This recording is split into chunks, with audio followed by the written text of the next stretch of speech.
Money bro, Dyson, thank you so much, bro.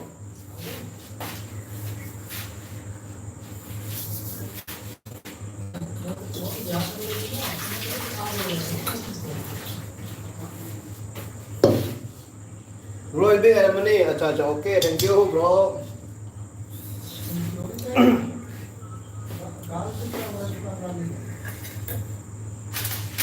तू ही साजत में अगर kenyang jaga bro, masih di. Cara baca di bro.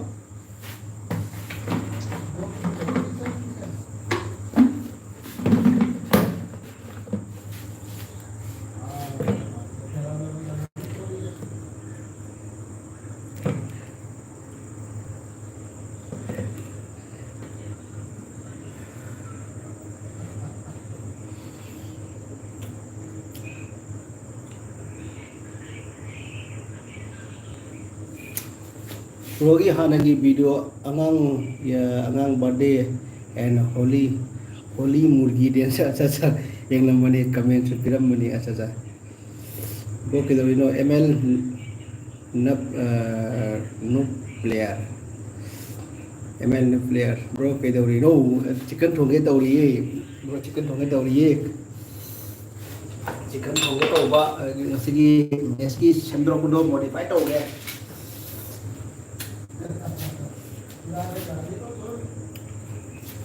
पहली नज़र में को चुराया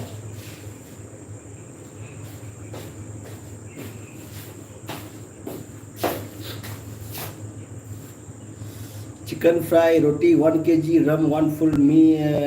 फुल में 2 ना होना रे मी फुल मी ये नहीं होना रे अच्छा ओके बाप रे चिकन फ्राई रोटी 1 kg रम 1 फुल बाप रे इतना खा लिया इतना ये तो मजे ही मजे ब्रो आज तो एकदम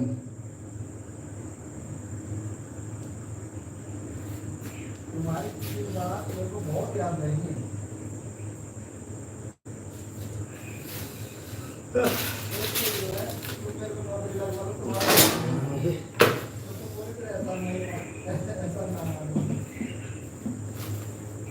दूसरा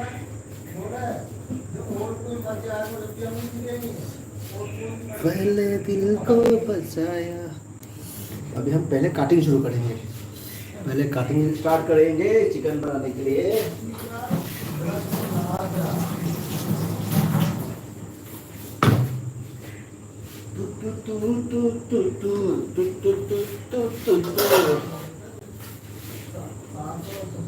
अरे चाकू कहाँ गया इधर से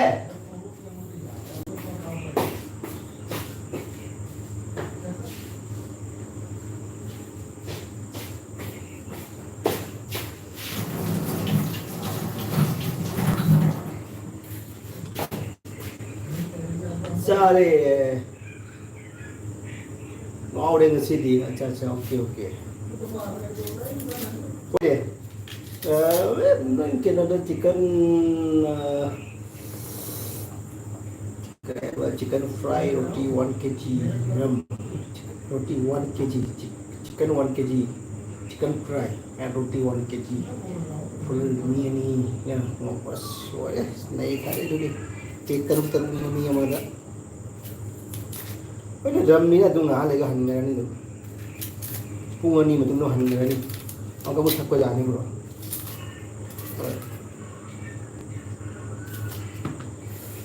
पहले दिल को बताया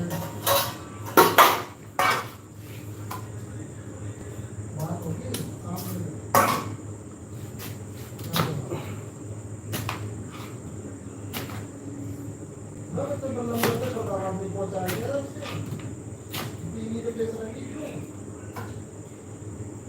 haibine sa jawoi ne ngauti ngauroi ne oi ne pin tar tar ne li da pe tar tar pin li da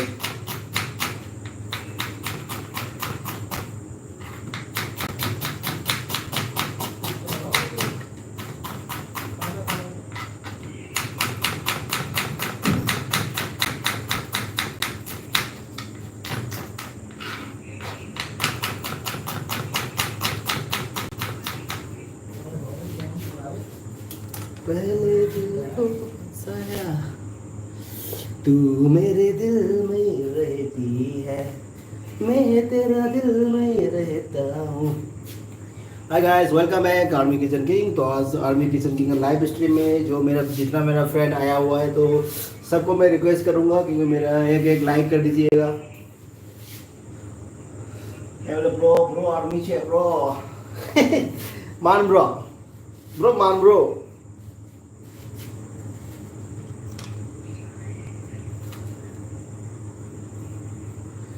ayo humchep nih humchep मेरे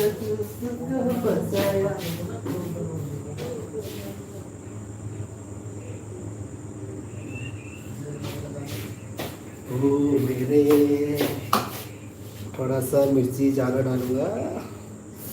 तीखा करेंगे, फिर सुबह चुत्तर लाल करेंगे, थोड़ा ज़्यादा करके मिर्ची ज़्यादा डालूंगा, सुबह चुत्तर लाल करेंगे। Bro, đi xe bro, bro man bro, có hai đô.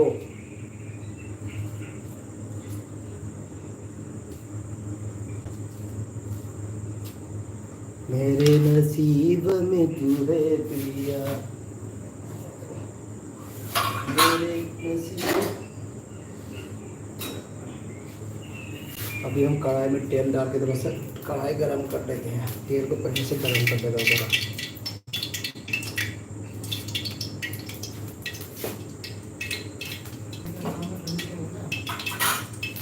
मेरे दिल में रहती है मैं तेरा दिल में रहता हूँ, तू मेरे दिल में रहती है।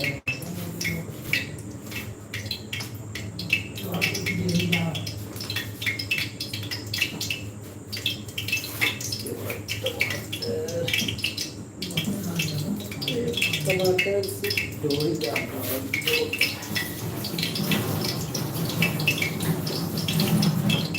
एक ही टमाटर डालता हूँ, एक ही टमाटर डालूंगा।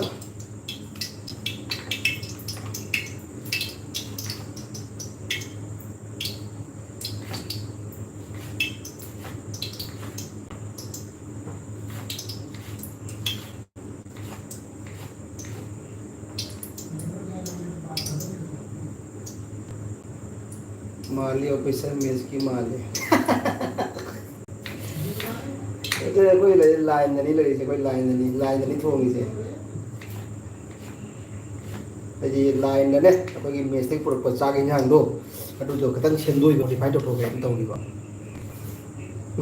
मेज तक कोई से अखोगी रूम ननी हीटर अखोई हीटर दे थोंगी तो हीटर ने थोंगोई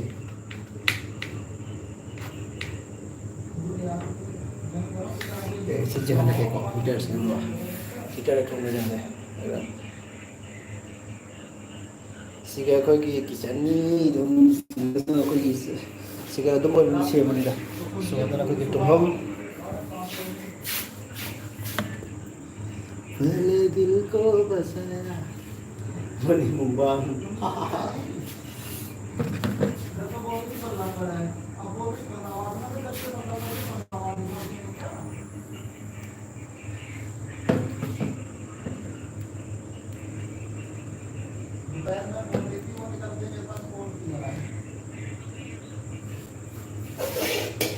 धर्म हुआ कि नहीं पता नहीं। तो आज मेरा भाई ने लेके आया जीरा खरीद के लाया है छोटा सा पैकेट खरीद के लाया है।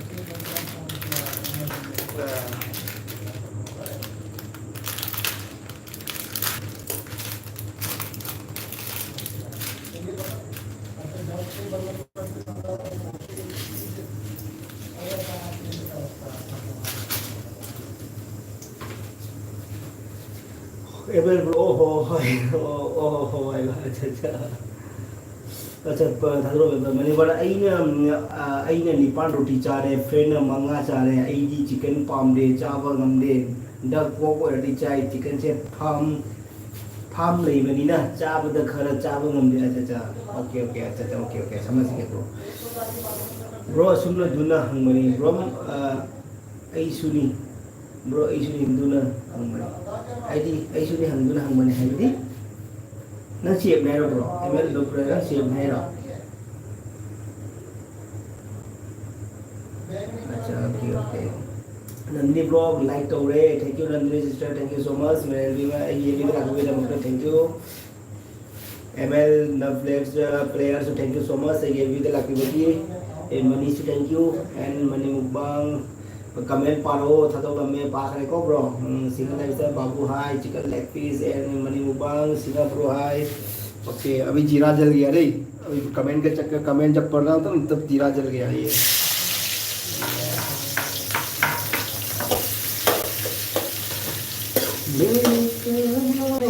अरे सिंगा ब्रो हाय दूसरे बनी ब्रो ना कहीं कहीं करके नंदिनी से कहीं करके जाए जीरा तो का तारे ने अरे वाह कभी अंदर तो कभी पारे जीरा तो काम दो रे काडी का आओ दो रे वो तो काफू ना तो मुझे हाउ नहीं तो खा कर वो ये फ्लेवर दो वो ये क्या है ना क्या सब्जी बनाया है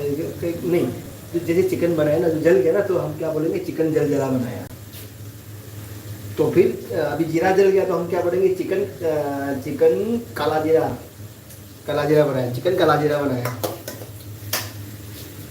ओहो सिंगापुर हाय सिंगापुर हाय जीरा तो खाता रहेगा मैस होए मैच ओके ओके अवेलेबल है ओके ओके अच्छा अच्छा ओके ओके दूध जाम पकड़ दूध जाम ना पकड़ तब जाम मंगाए बेटा लोग नहीं बोल दिए लोग ना हिरन बनी तो दिए एक इकाई जरे तब लोग नहीं मांग नहीं थोंगा दे दिए मैंने ऊपर सिंगापुर हाय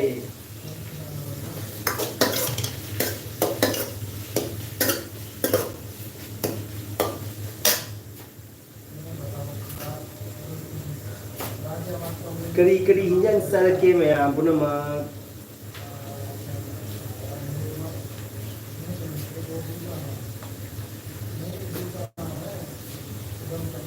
नंदिनी सिस्टर इस शॉर्ट एकदम निखारी ना एकदम डांस एकदम निखारी का डांस था शॉर्ट की डांस था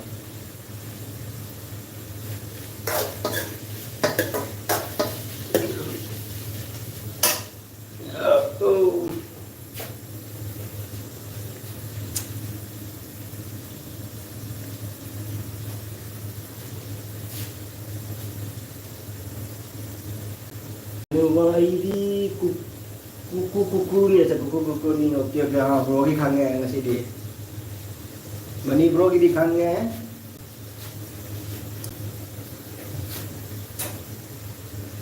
कोई मेस की हिंजान लुच्चे खाने को हाँ वो तो हाउ रहता तो मैं यहाँ भी रो मेस की हिंजान लुच्चे खाने के तो हाउ नहीं हाउ रहता है भी रो को एकदम से कोई मेस की चिकन दो एकदम असी से चिकन मॉडिफाइड हो गया को मैं सी गरीबी से यहाँ पे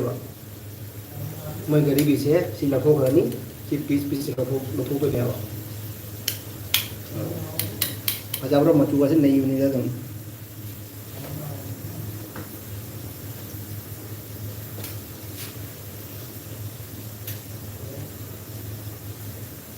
पीछे में चार जगह हावर जेंगे मतलब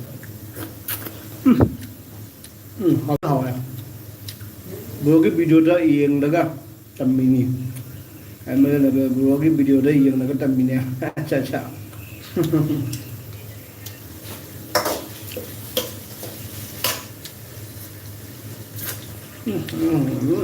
how đi học á nó thùng cái dao này một cái sạp này một cái sạp vào này hào đấy này một trái sầu đấy này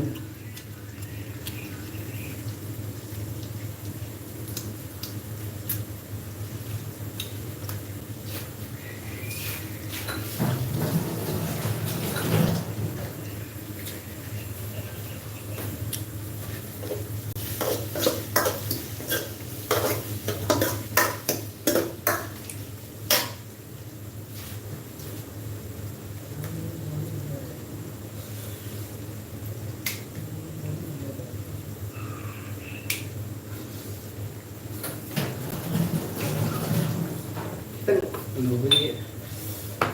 अदरक सुपर सुगार हाथन के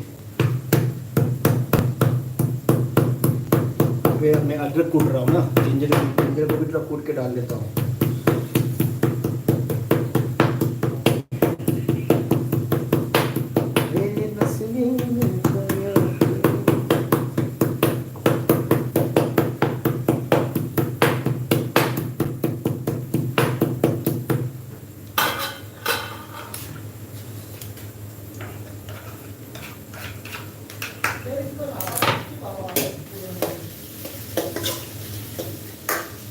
May si dia ba motor ngoro mullo he ba motor ngoro mullo may si di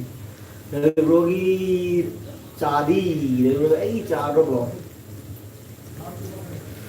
ai rogi video dai na tam ni ka pa re ko mani ma ha bro si pa re mani ba induction ma lo ro bro induction lo ni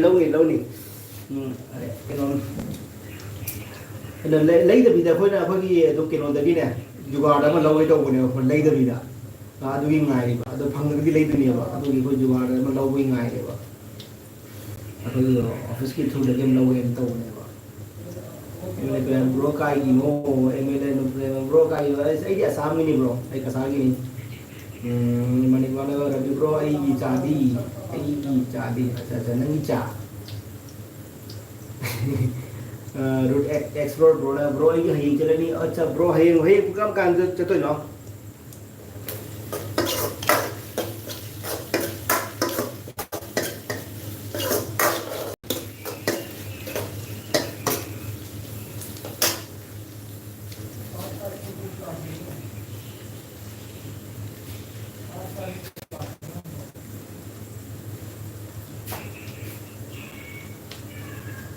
ML Raju isu sebenarnya pun lagi di bro sebenarnya pun lagi di bro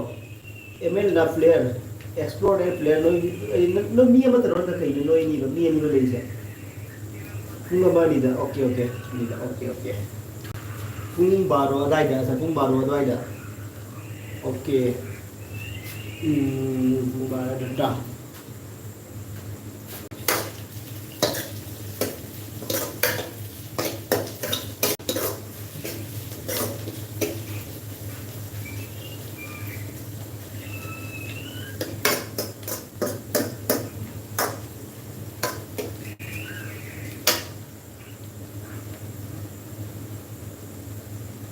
no isu kasagi ni hai bani acha so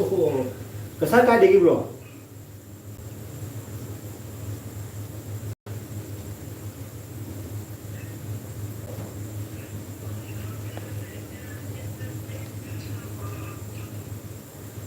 bro lakne hai da lasu laktre ai ga tuni na hala me ko da na la me kitang emergency da la me ko adu na matam du sung jam nei tra ba दोई ना नोई patient में तो कहीं ना हम मने बस माइंड तो ना कोई मत कर हाई मत थापा मसका ट मणिपुरी मसका के लाख कोनी सुना गई दमाई गिरो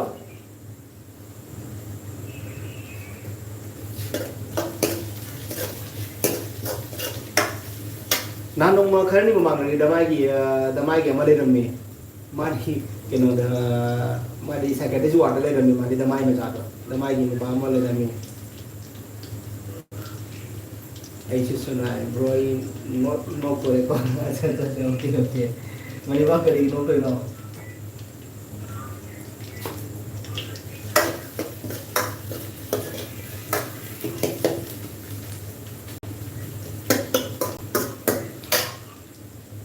बोरखाल की अच्छा बोरखाल है बोरखाल ना था वही दबम के नो दबम बुझिन दोंग हम लोग मित्र बुबो न मिलो अंदर के नो मंगलपुर अंदर जोरा को नहीं चलता बोरखाल दा बोरखा पाला है बोरखा पा चलता है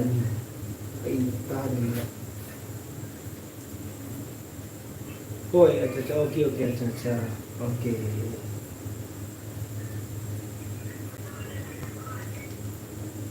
kasar aja lewat tuh dikhang ini na, नहीं बुरा खाल की बीमारी बुरा खाल में पान में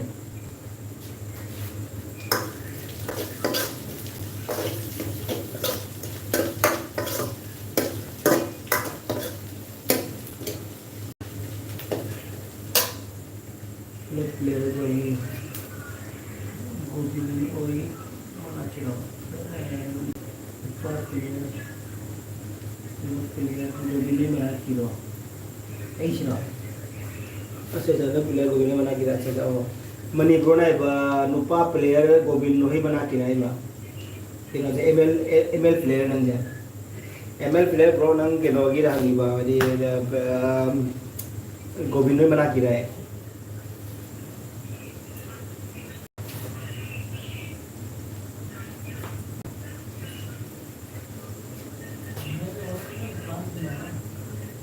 Explore bro song ko lakani ay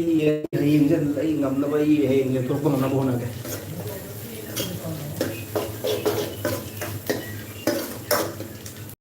ay ne lagi si ma ko ma pham jam cha ta pham ne ma lagi si ay thaduk pa cha ta pham ne ba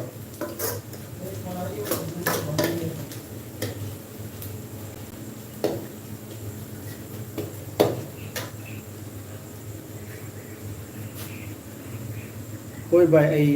kana khangi bhai aja khangi bhai aja hoi bhai ai khangi bhai aja aja khangi hai mani bro khangi hai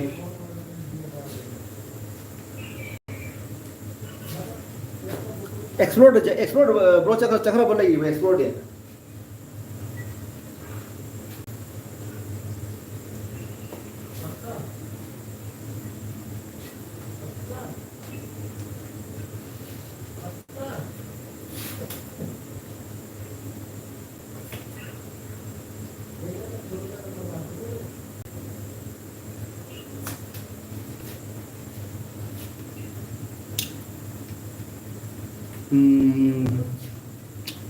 no player ai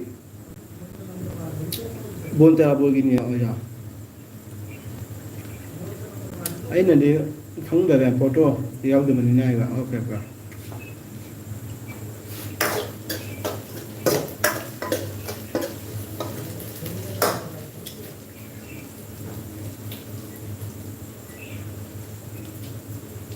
Koi về mấy cái mà trong lục bà này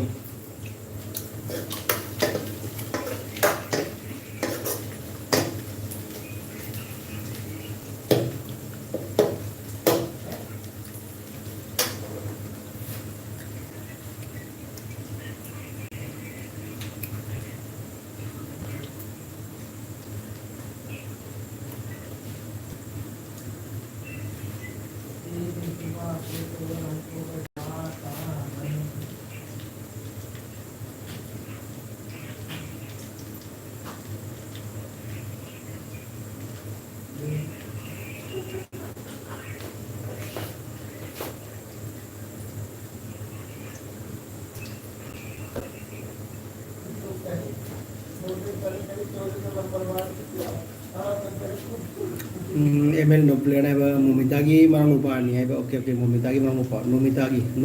marang lupa ni ba Nomitagi marang lupa ai su borakal kuno da chahi ani leirami anju aiga roman gangamoni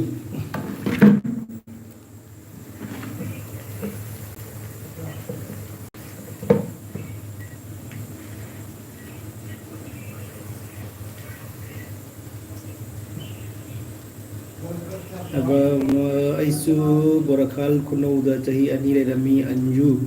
aiga roman gangamoni vidya tobi ai imanaba imanabi ni ai okay oh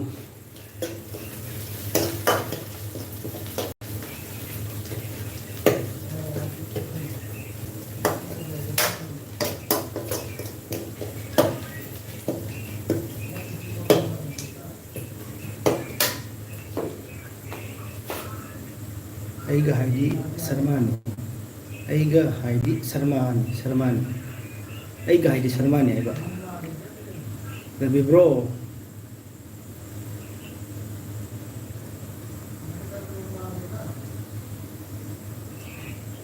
Kayang nuk salay daw mong ay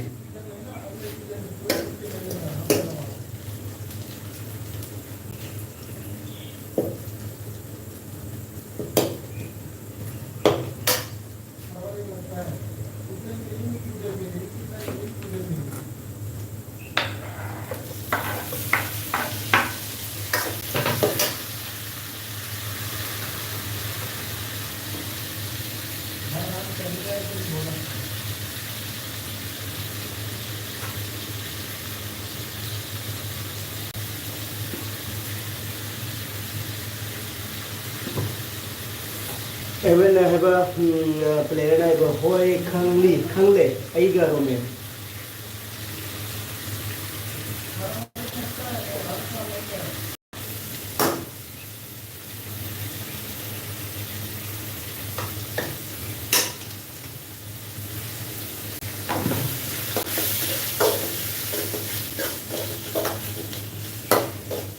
Aiga Roman,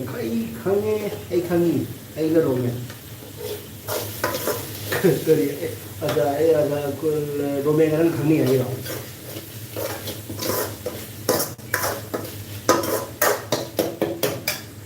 Mani bro kul nak na dari su nang ai khangna dari.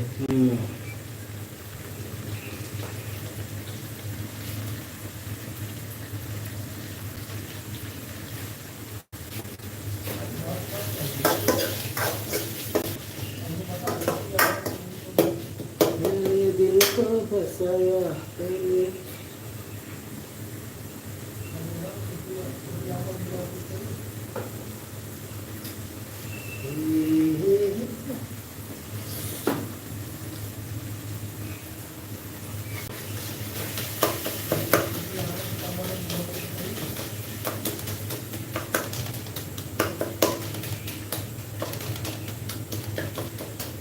mau ayah kalau mau di mana?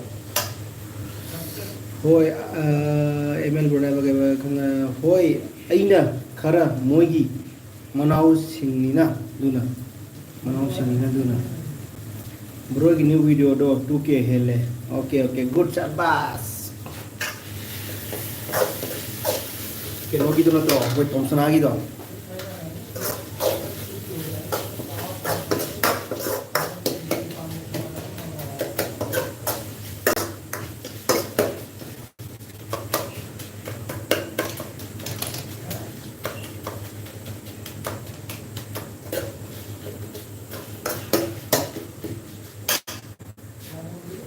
Mukbang bro ini su video nahi re mani mukbang bro ini su video nahi re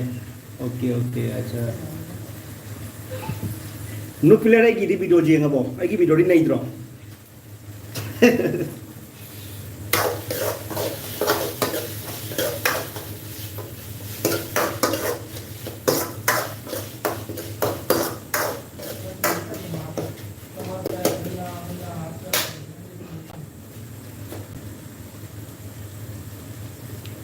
Evan player, okay bro, good night bro, good night, thank you. I give you the love, kiram bagi, thank you.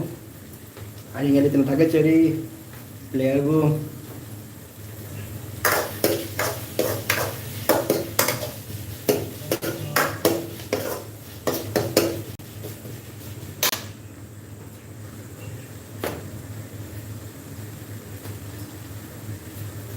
बहुत प्यास लग रहा है पानी P के आता हूँ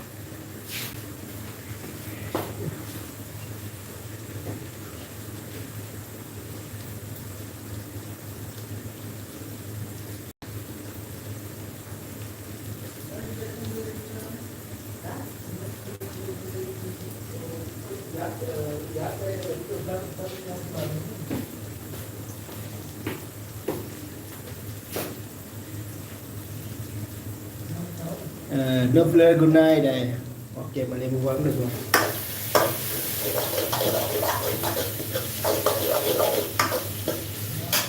anh dân thì khơi thôi chứ một lẽ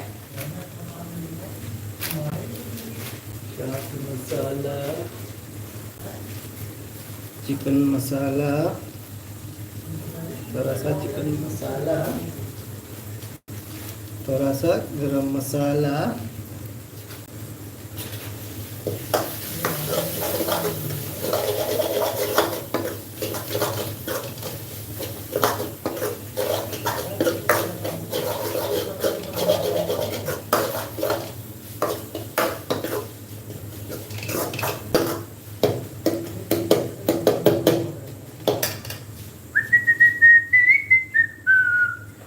तू मेरे दिल में रहती है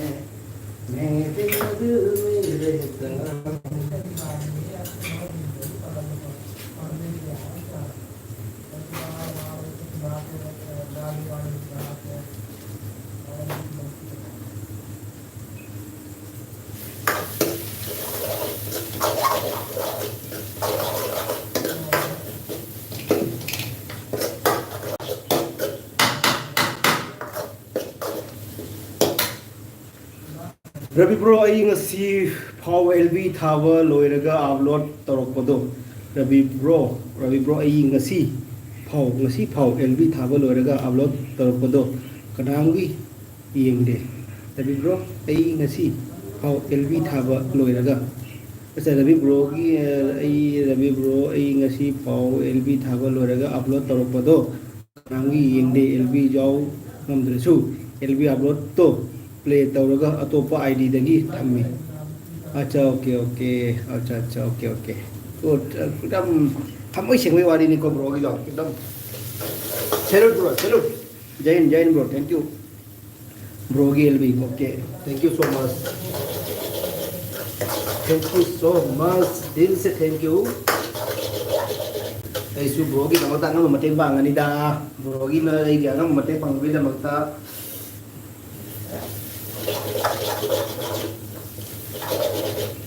टाइगर जिंदा है tiger is back bro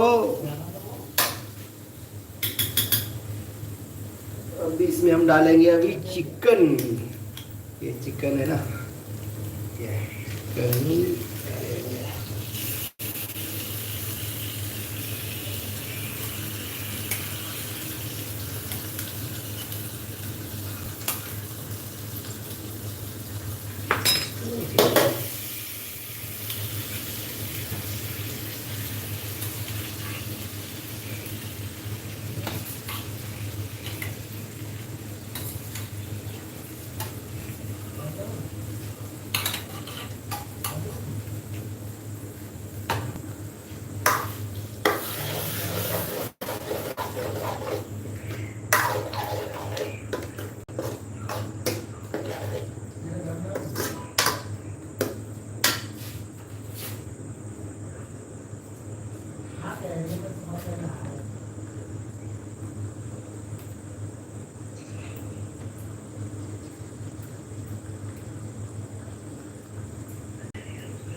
bro की चैनल सर्च तौरगा LB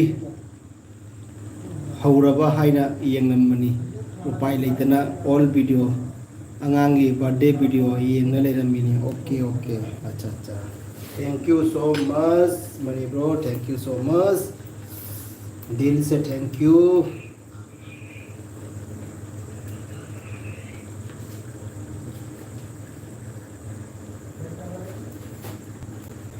जब चिकन में पुदीना और हरा धनिया जब पड़ जाता है ना तो क्या है तो फिर चिकन का जो स्वाद जो है ना डबल हो जाता है एकदम एक्सलेंट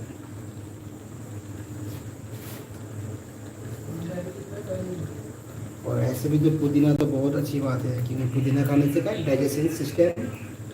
अच्छा करता है अच्छा होता है तो इसलिए पुदीना डालो और हर नॉनवेज में और डाइजेशन अच्छा रखो और दबा के खाओ और चलो लगा के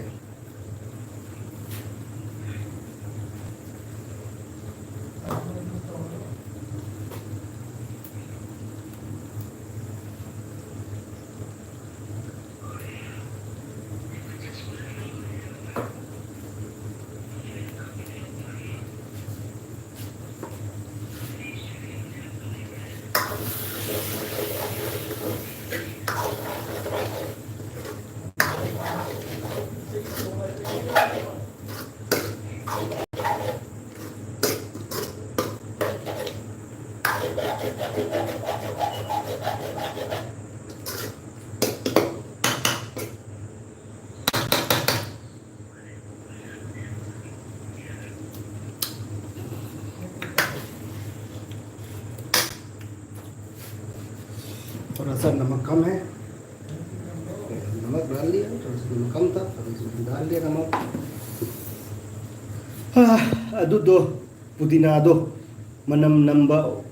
वालीको इखोई मेइतेइना चाबा मना कोइबा पुदीनादो ना मनम नुसीबे हेलीको मनी ब्रो असी से मनम देखरा वाले थी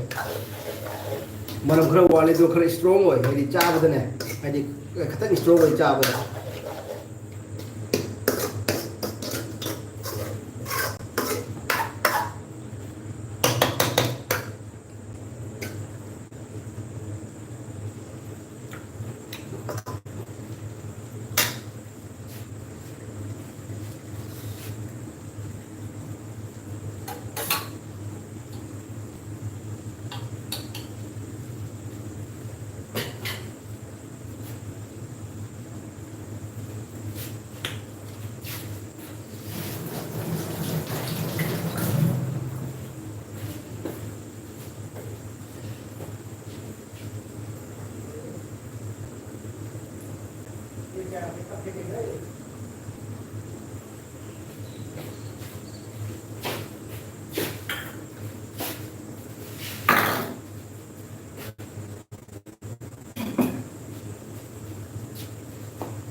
बस अभी चिकन रेडी हो रहा है जी ठंडा रहे जा रहे लोशन लगे जाना कोई लगाने दे तो अजी खतम संगोम ठंडा लग गया दही फमनबगी हयेंगी दही साबगी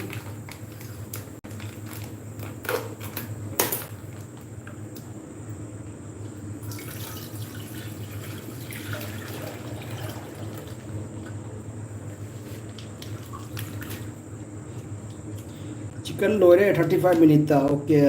ओके ब्रो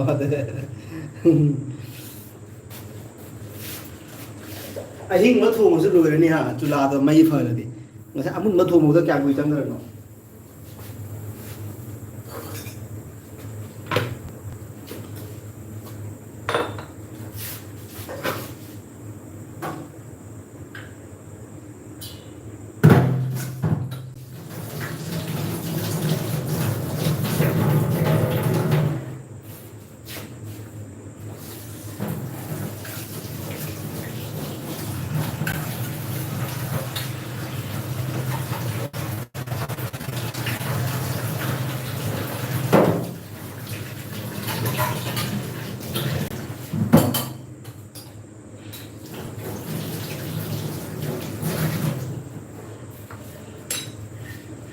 चिकन लोरे 35 मिनट था ब्रो लोरे लोरे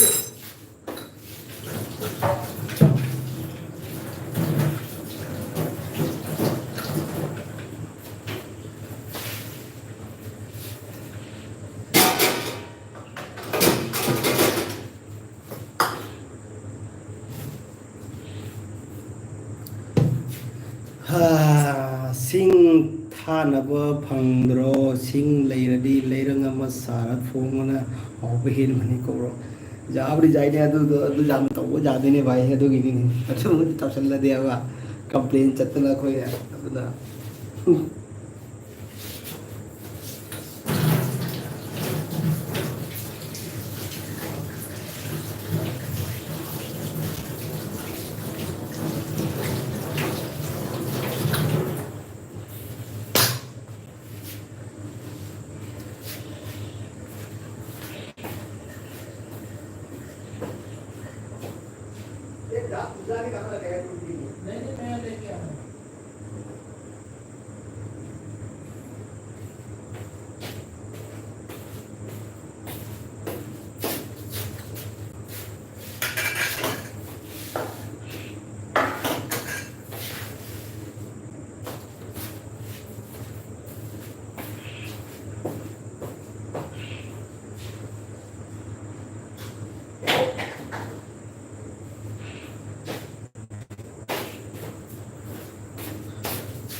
Jadi memang sak hai do ke ko icha khai ko jangan ge aku icha khai to ko se jangan ge khang sai sa ge ko khang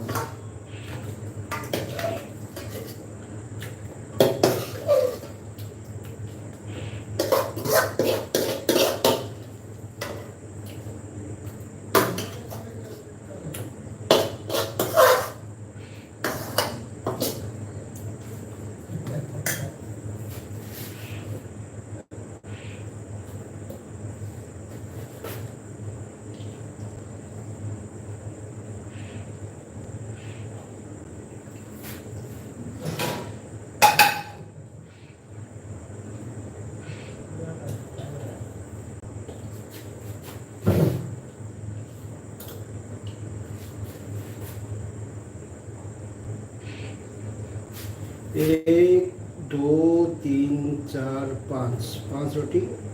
उनके लिए और दो रोटी देता हूँ।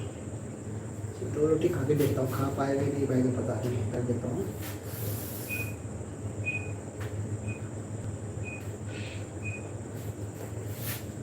अभी रेडी हो गया तो खाना के लिए भी हम चलते हैं अभी, तब तक दूध उबल जाएगा।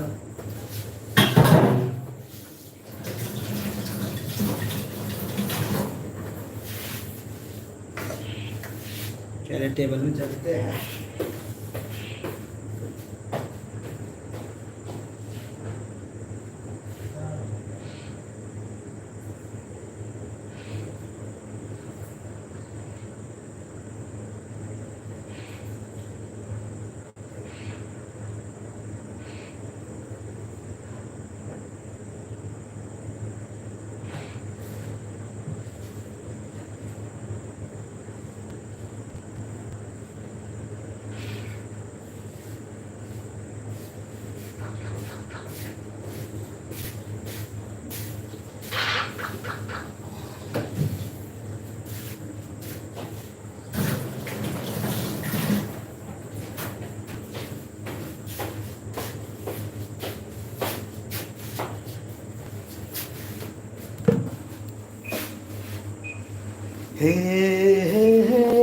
नोमदा 40 मुक लाखरो WTA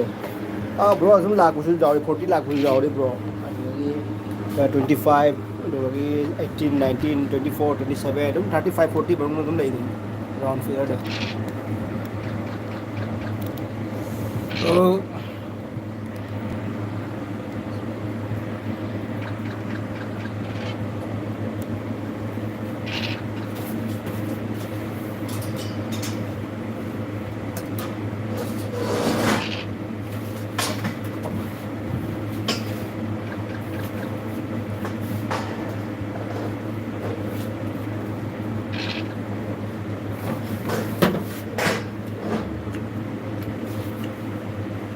मार के सब क्या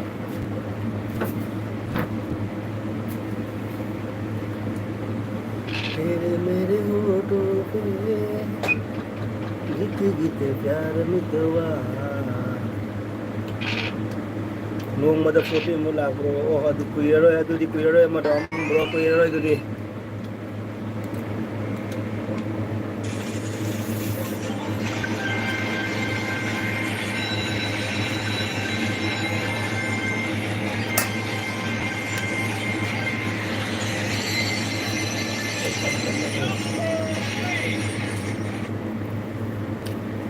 गाना मत चालू मत करना।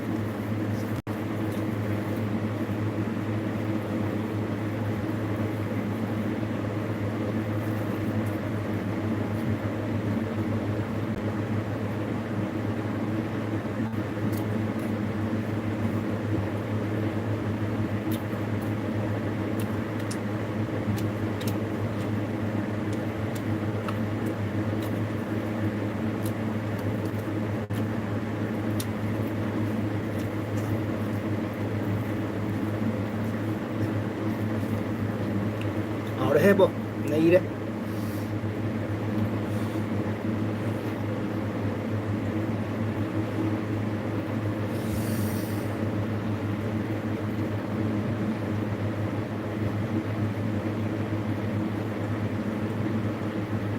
ओके ओके ब्रो अखोइना अइना लाबो मतम थोड़ी तुम आइजु तुम हाइरा के तुम मुथे होइने फंगसिने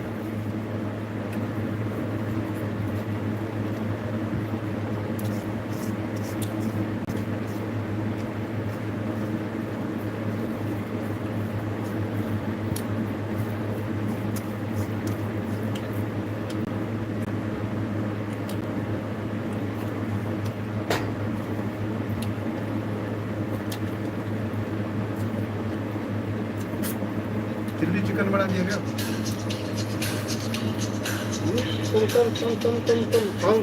तुम कॉपी आ रहा है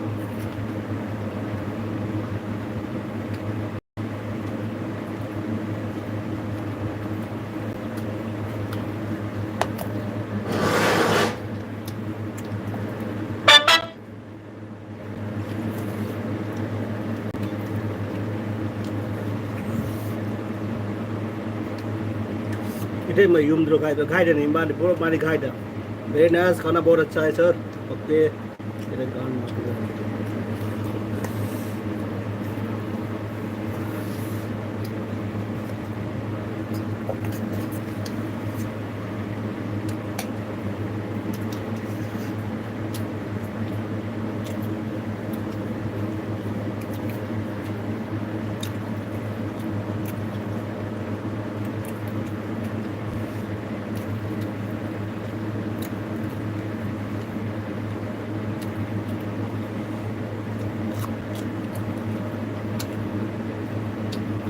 ये तो बहुत अच्छा ताज़ा भिंडी है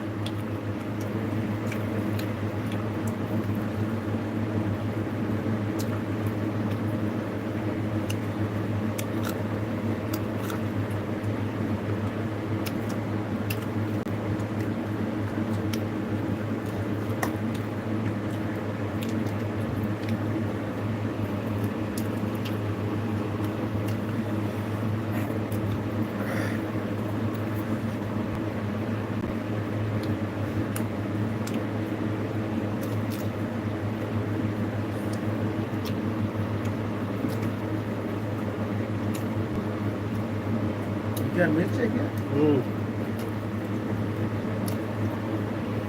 तना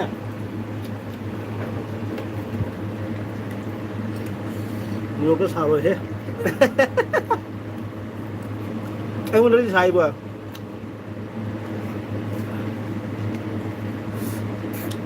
राकेसर भी आ गया। राकेश नहीं है हाँ? राकेश नहीं है सुनील नहीं है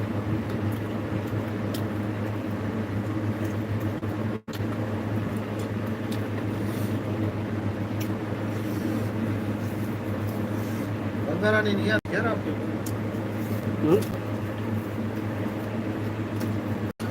कभी कभार आता है साहब हैं? साहब साहबा है क्या?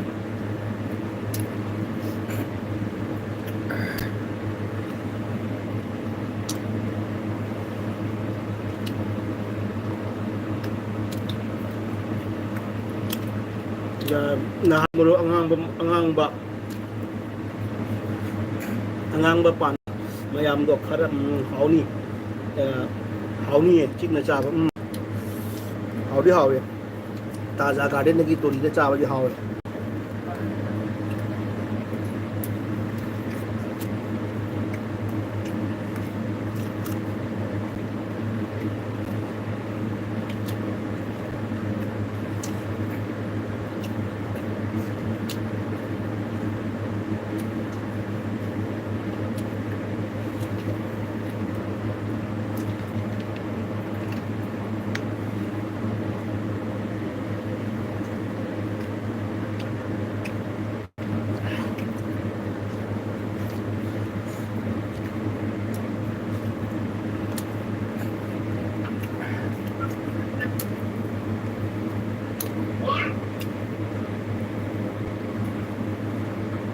ऊपर से रखा हुआ है system.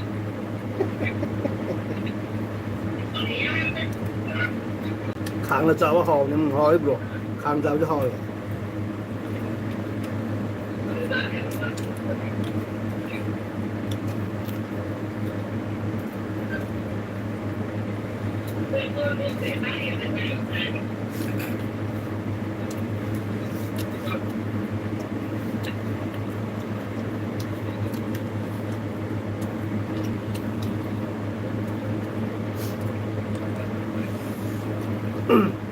Nice. Một sấy lâu ra bay. Bột mì chia đấy. Bột mì chia. बहुत तीखा है क्या?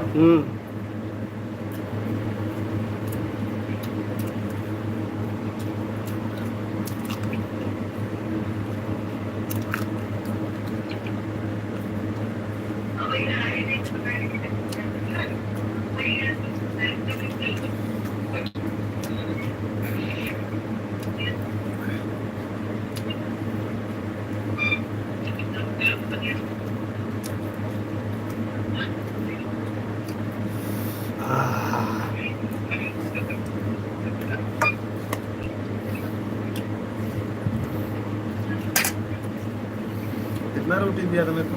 5 कितना चाहिए? 4 एक ले लो। ना ना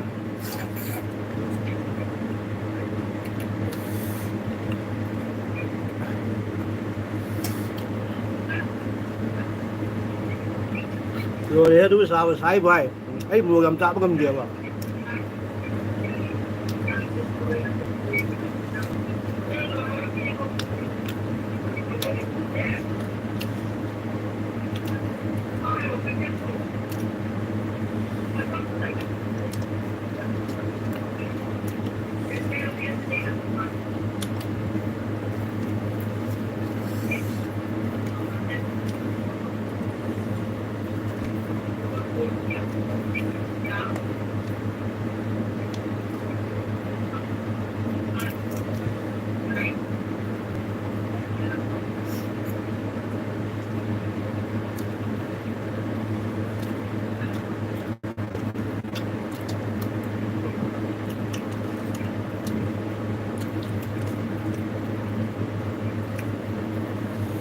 à हा हा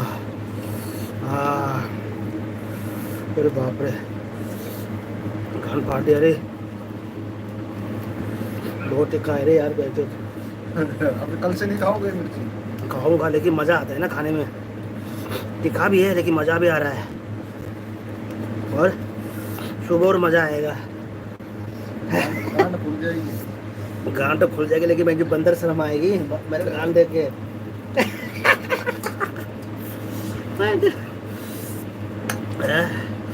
मोरो मोरो मसाजिगा जीरा भी लिया था। मोरो मसाजिंगा अकंबदो 7 days दा 250 ग्रामी ए फेमिने चारी से अच्छा ट्विंकल दी मोरोक चादे ने इरोलब सावाई हादे क्या बोल रहा? जो है ना जो मेरा लाइव जो देख रहा है ना वो भी हमारा मुकबांग है मुकबांग कर समझते हैं मुकबांग जो मुकबांग मतलब जो खाना पीना जो खाने का जो शो करता है उनका चैनल है तो इतना मिर्ची खाता है ना इतना मिर्ची खाते हैं पूछो मत अभी उसका लिंक मैं आपको सेंड करता हूँ उसका लिंक सेंड करता हूँ आप देखना उसका वीडियो सब्सक्राइब करना ना। सब्सक्राइब भी कर दो और शेयर भी कर दो फॉलो भी कर दो और फैला दो आप हरियाणा जाट साइड में हरियाणा में फैला दो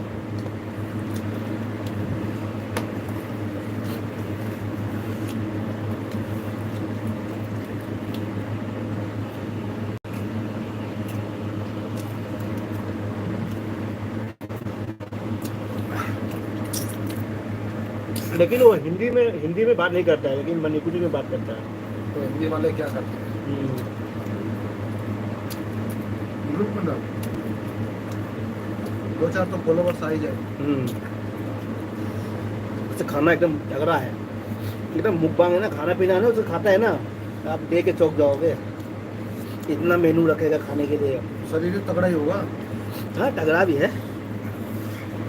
घर वाले भूखे हो गए उससे। 1 घंटे तक नहीं हटता होगा। 1 घंटे तक नहीं हटता होगा।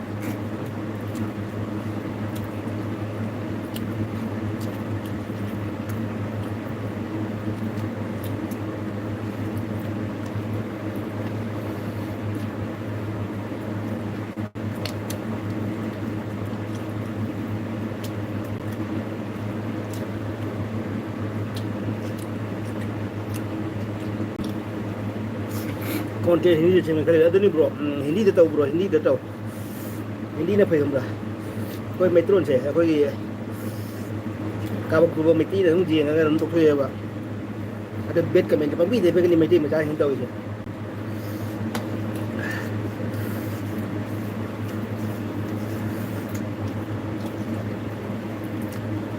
दूध रखा है? देखना गिराना नहीं गिर गया लग रहा है गिर गया गिरा गिरा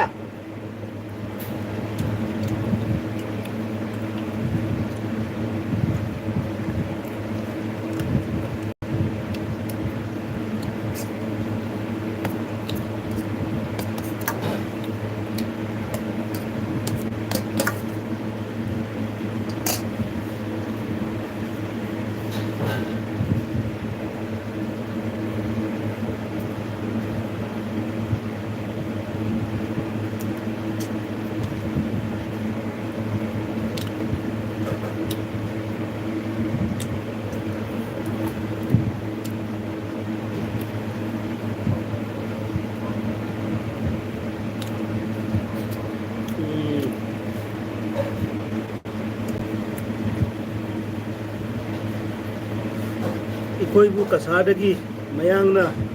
ꯇꯥꯜꯂꯗꯤ ꯀꯥꯏ ꯆꯠꯀꯅꯤ ꯍꯥꯏꯅ ꯍꯪꯂꯛꯏ ꯑꯩꯒꯤ ꯚꯤꯗꯤꯑꯣ ꯀꯃꯦꯟꯗ ꯑꯩꯈꯣꯏꯕꯨ ꯀꯁꯥꯔꯗꯒꯤ ꯃꯌꯥꯡꯅ ꯇꯥꯜꯂꯗꯤ ꯀꯥꯏ ꯆꯠꯀꯅꯤ ꯍꯥꯏꯅ ꯍꯪꯂꯛꯏ ꯑꯩꯒꯤ ꯚꯤꯗꯤꯑꯣ ꯀꯃꯦꯟꯗ ꯔꯤꯄ꯭ꯂꯥꯏ ꯐꯖꯅ ꯄꯤꯈ꯭ꯔꯕꯅꯤ ꯑꯩꯈꯣꯏ ꯀꯁꯥꯔꯗ ꯃꯌꯥꯡꯅ ꯍꯦꯛꯇ ꯇꯥꯟ ꯌꯥꯕ꯭ꯔꯣ ꯃꯤꯕꯨ ꯀꯁꯥꯔꯗ ꯂꯩꯔꯤꯕ ꯃꯩꯇꯩ ꯃꯆꯥꯁꯤꯡꯁꯦ ꯊꯧꯅꯥ ꯂꯩꯕꯁꯦ ꯃꯣꯏ ꯈꯪꯗ꯭ꯔꯤꯌꯦ ꯃꯣꯏꯁꯨ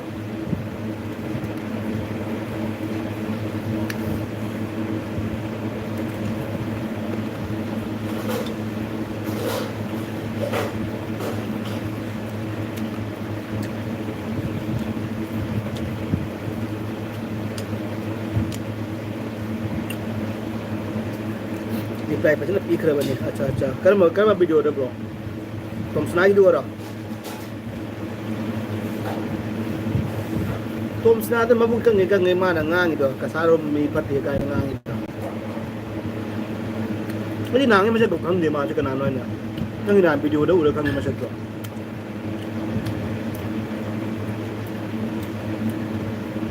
adi ma se kari wori ke kari no ma se adi ma se kari no करी तुम नॉर्मल मीरो नत्रगा तुम कोई लुचिंबा मरो नत्रगा करीनो मासे तुम पटिंग पेकिंग पकाम तंगांग मतोम ता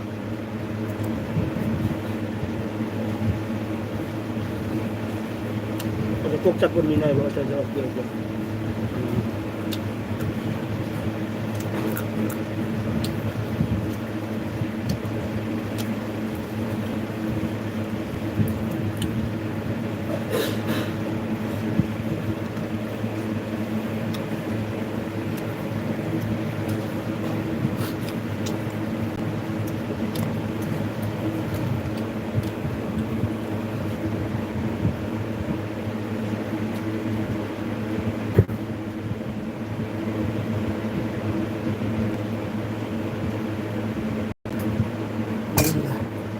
बस ओह 2 लीटर का बोतल एक पानी पी लिया है अभी खाना नहीं खाया जा रहा है हो गया मेरा मोबाइल ख़त्म हो गया आर्मी की चेकिंग ख़त्म हो गया अभी हो गया पानी से पेट भर गया अंदर इलेक्शन लेपुबदो अदुगा कहौद्रे अदुननी मार्क्से खुलाई बोई आइना लेबदो ओंदोरे अच्छा अच्छा अच्छा ओके ओके अच्छा ओके ओके अरे मा इलेक्शन लेपि वा ngang जो इते दुगा इलेक्शन कमाई लेपिनो दु माउन kana vote pideno du wan toroga आइदि मी अमना म नुसिनबगी वा ngang de ado ma kemana election leptono ado kemana vote leptono kemana vote kaduno ma sidi mana ga vote ka de mo keno kogi मेथी मचे ने मणिपुर का सागे खरन बता रहे माय अदु ngang ta re माय खरन बगी अदु माय तसले माय माय मो कसा मसा बतो तम को काय ना मान ngang do wari do puk gau do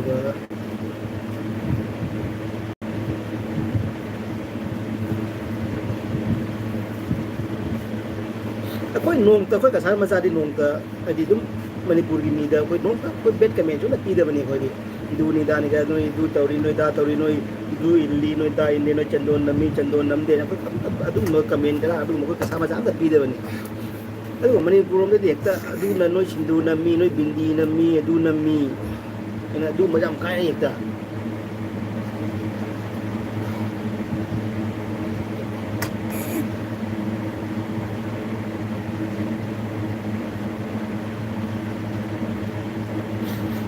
adu ne bro adu ne kana de मैले कोई मेटी मशीन नहीं मन नुसिना द ने बो कोई मशीन मन मदुम वाहे वाता तौडर लेना रे adu ne ba kari hai ni bro mi है मी से करी मकरिंग खंग ngam mi है मी से करी hai de amma ne hele ma he ni mi nusi de amma na wale ye de he ni mi nu mong de nong na ni ne ma du taw ye nang da taw re na juk se juk ma ni ne phatta ba thap ta ngang na ba he ni ne bro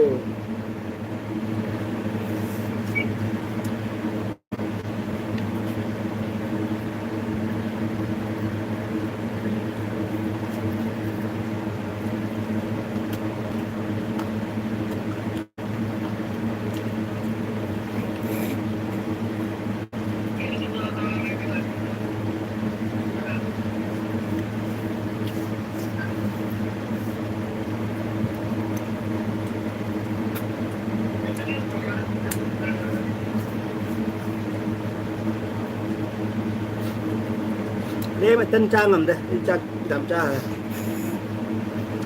Ngầm đi ngầm một tên này gọi xin thật người nó ngầm vậy.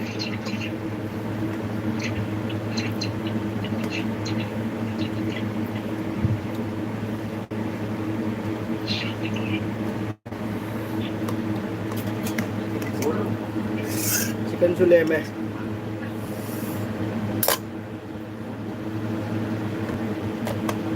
sao ngầm đây.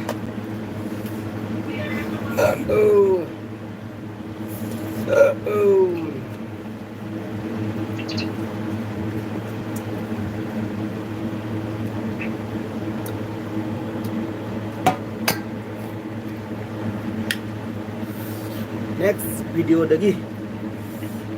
Hindi Manipuri mixed language video share में खले नहीं Hindi में Manipuri mixed हो only Hindi तो only Hindi था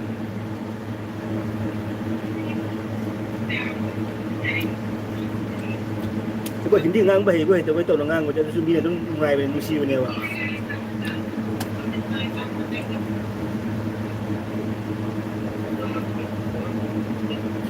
bro chicken lang ko to ni lang ko kara ni sa mandra as chicken nilai wa haming mo lang thoi ni bro haming ki di lising ma bi ba ki lising ma ni ki di da adu cha ga no lang thoi ni bro upai le ni cha ba ngam dre ni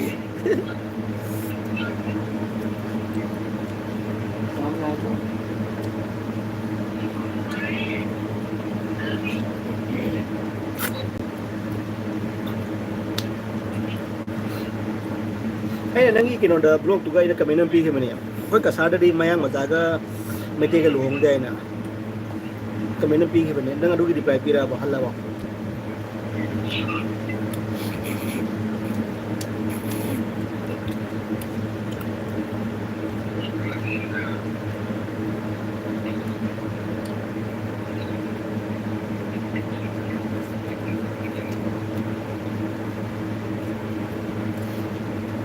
Nangi cookie में ज़्यादा लागते हैं ना कीड़े बंदे लागते हैं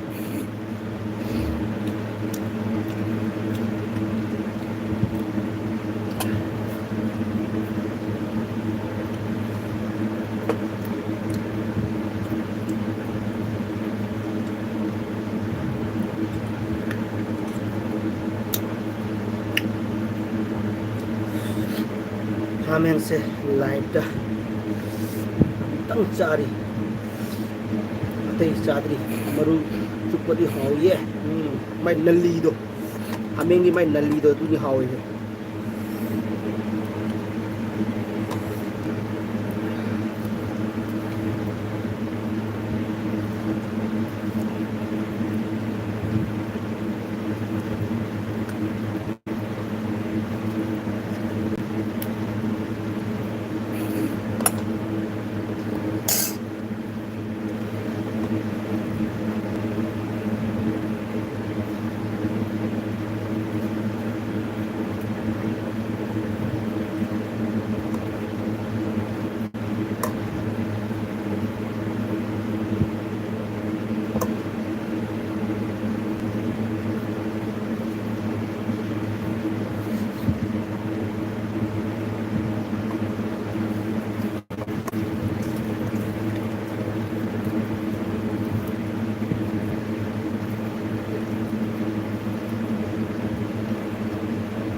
aduna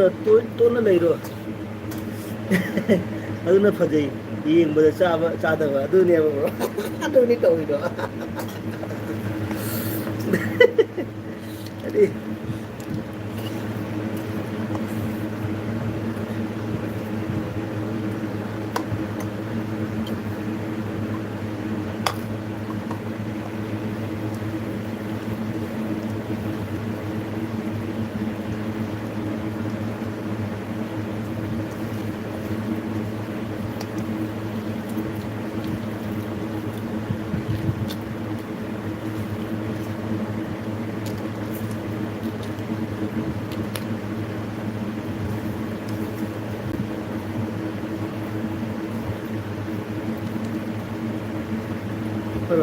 समाय तरह गुली हिंगले छोरबा उल्टा पड़ा तरह गुली हिंगले छोरबा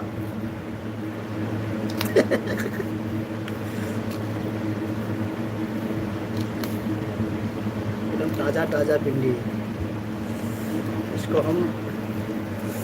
खाएंगे इसको एक ही ऐसे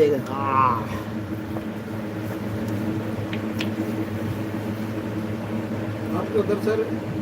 एक बंदा 5 किलो चिकन खा जाता है क्या? सॉरी 1 किलो नंग नंग लाओ वो तो उठ लो ने हाँ एक दिन में 1 किलो चिकन एक बंदा हाँ एक बंदा 1 किलो चिकन खा जाता है। हाँ मैं 2 या 3 लास्ट है मेरा पीस।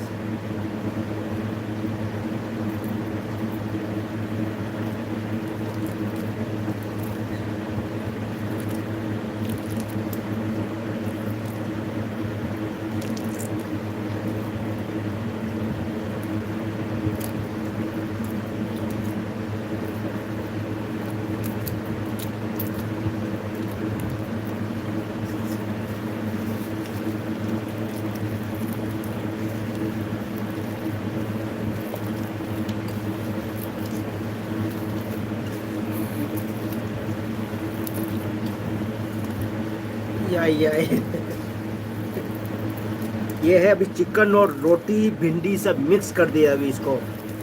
चिकन भी है इसके अंदर, रोटी भी है, सब मिक्स कर दिया। चिकन को भी मैश कर दिया और हरी मिर्ची को भी मैश कर दिया और भिंडी को भी एकदम ऐसे हाथों से एकदम मैश कर दिया, एकदम ऐसे मैश कर दिया। अभी इसको एकदम बढ़िया से इसको मसलेंगे, इसको एकदम मसाला टाइप का बनाएंगे, जैसे कबाब जैसा बनाएंगे। इसको हम एक ही बार में घपाघप करेंगे, मुंह में डालेंगे, घपाघप मुंह में डालेंगे इसको। मतलब इसको ऐसे बना के, मतलब इसको ऐसे मुंह में डालने का है।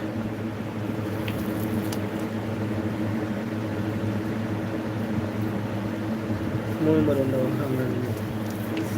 हाँ। Hi guys, welcome back, welcome live stream army kitchen. तो आज आर्मी किचन की मुकबांग जो है, आज भिंडी ताज़ा ताज़ा गार्डन का भिंडी और चिकन ग्रेवी और हरी मिर्ची भी डाल दिया इसमें, और इसमें रोटी भी डाल दिया और चिकन की ग्रेवी भी डाल दिया, सब मिक्स कर दिया उसको ऐसे करके एकदम।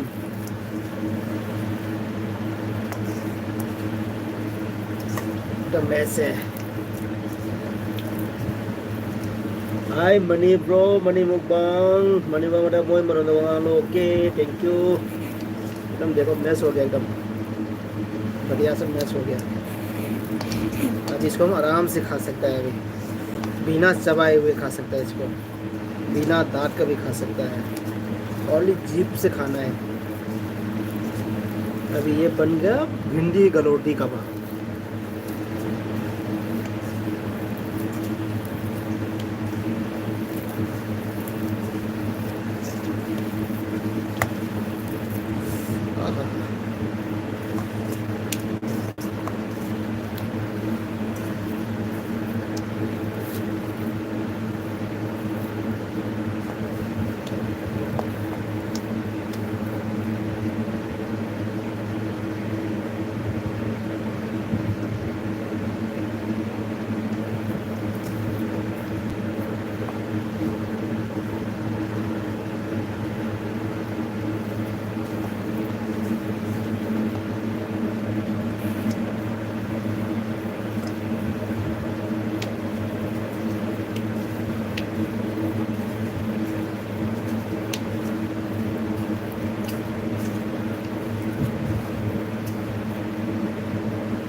डेट की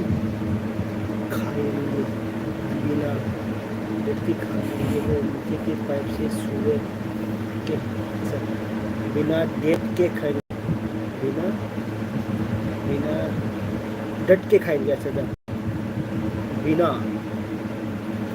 बिना क्या होता है? अच्छा बिना डट के खाएंगे। अच्छा बिना डट के खाएंगे और नीचे की पाइप से सुअर निकालेंगे। सुअर डांट के खाएंगे। हाँ डांट के खाएंगे सब पाइप से सुअर निकालेंगे। अच्छा बिना डट के खाएंगे और नीचे की पाइप से सुअर निकालेंगे। अच्छा हाँ इसको एकदम देखो मनी ब्रो, इसको ऐसे खा सकते हो क्या एक ही बार में? इसको ना ऐसे ऐसे गुटली गोल गोल कर बना दिया। अभी वर्ल्ड कप इंडिया ने जीता हुआ है तो इसलिए हमने खाने के ऊपर हमने बॉल बना दिया।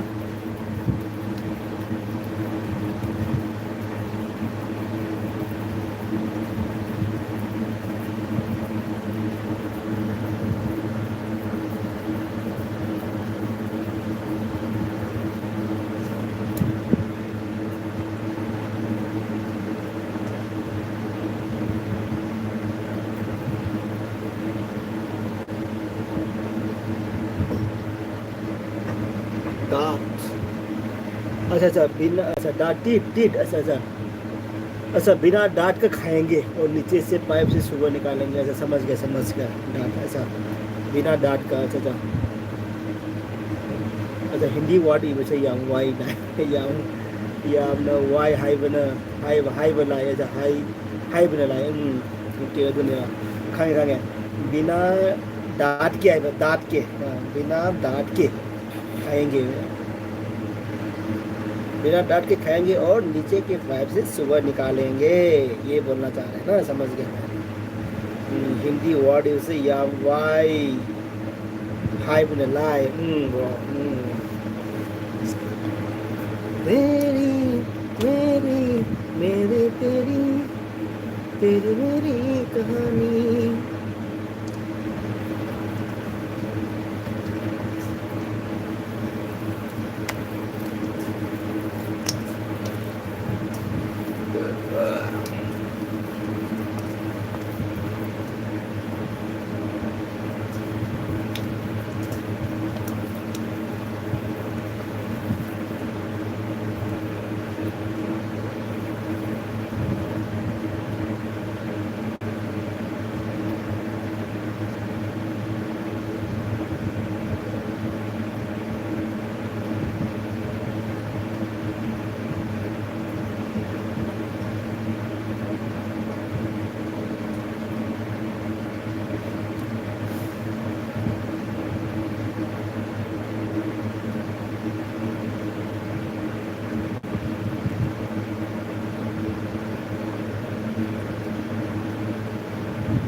Wala pa sunod pula tur puto tare na dun bro. At mine noi di ne khang mo ngam loi ko.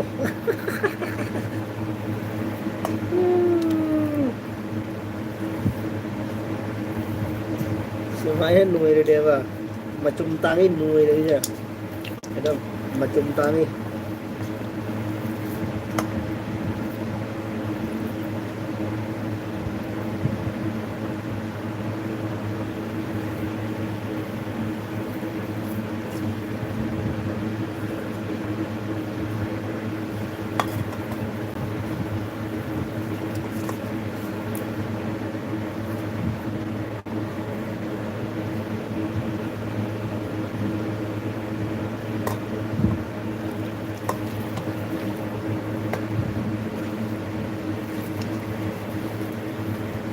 Babu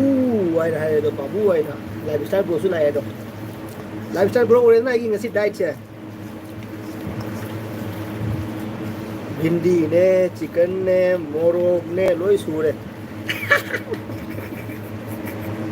Babu oning. Kuma babu se yam noi tha kare hai.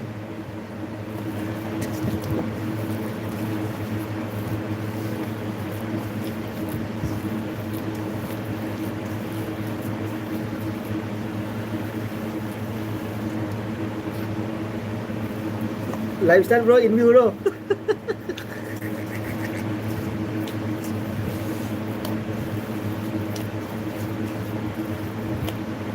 Babu kujum sok lo. Kujum sok lo. Ai tao bây giờ à.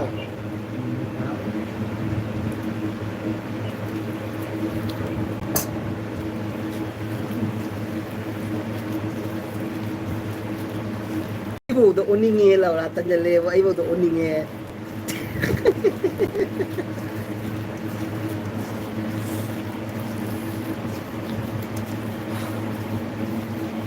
Masalah. Dekho na masalah dekho na.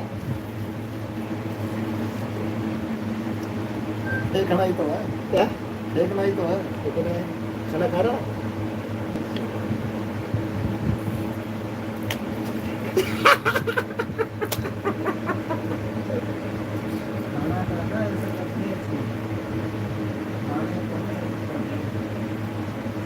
बोरा हाउरो हाउनी को आदमी बोरा उद हाउने. Juga bro babu sih am lo kare babu kujum sogro ke bro hauro bora hauro haudi ko ni tamani Singapore KFC tamani chicken das bro lifestyle bro ai ki kasi dai se oi na se dam galoti kebab कोई गलोटी कबाब हमने जब जो गलोटी कबाब जो है लखनऊ का dish है. लखनऊ का जो नवाब है नवाब जी नवाब खानदान ये पहले नवाबों का खाना है जो गलोटी कबाब जो है. जो गलोटी कबाब क्यों नाम दिया गया है मैं उससे कारण बताता हूँ. गलोटी कबाब मतलब वो मटन से बनता है, नॉन वेज से बनता है, मटन से बनता है. तो उसको क्या है एकदम सॉफ्ट बनाता है एकदम मटन को.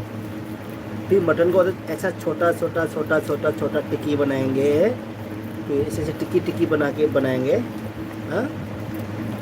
फिर उसके बाद नॉन स्टिक तवा या पैन में जैसे कि तवा में के ऊपर नॉन स्टिक पैन के ऊपर उसको टिक्की बना के मतलब ऐसे डालने का फिर ऐसे डालने का. हाँ वो फिर वो क्या है जो पहले का जो ज़माने में जो लखनऊ में जो महाराज जो नवाबों ने क्या बोला था जो गलोटी कबाब का मतलब है जो बिना दांत का चबा के खाए, गला और जीभ दोनों के बीच में चबा के खाना है.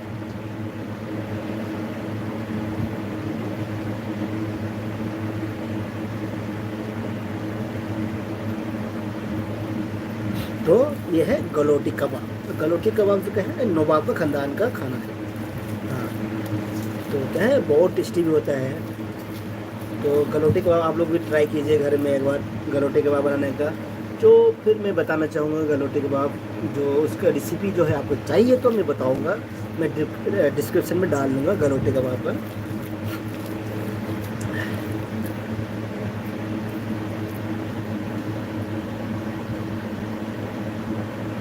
तामनी चिकन लाओ खाना लखनऊ का खाना kebab okay money soft yes bro single ऐसे रो बाबू कुतब खुहाब तो मालेबो सचिन टकलेम्पम हाय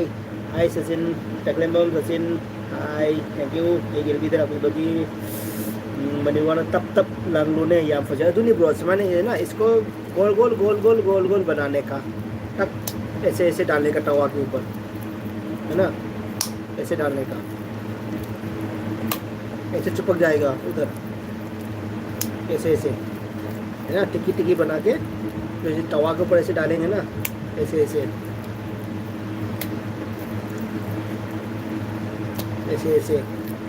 चिपक रहा है ना देखा. मतलब ऐसे बनाना है. तो क्या है वन साइड जब पक जाएगा तो ठक से पलटना है. तामनी थोट नहीं ब्रो माई से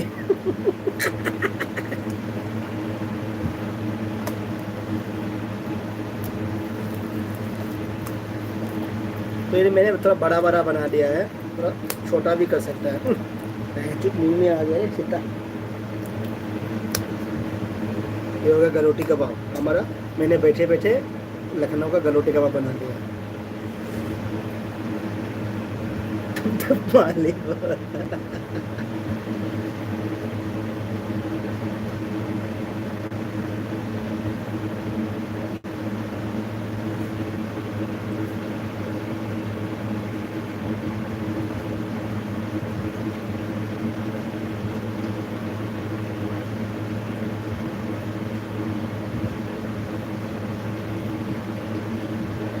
थोड़ा बड़ा बनाऊं, थोड़ा बड़ा बनाना है। छोटा हो गया क्या? ये साइज चलेगा? ये देखो लाइफस्टाइल ब्रो के लिए मैं लखनऊ गलोटी कबाब बना रहा हूँ ऐसे। ठीक है मणि ब्रो, ये चलेगा? दिमाग को मार ले बताओ इसे।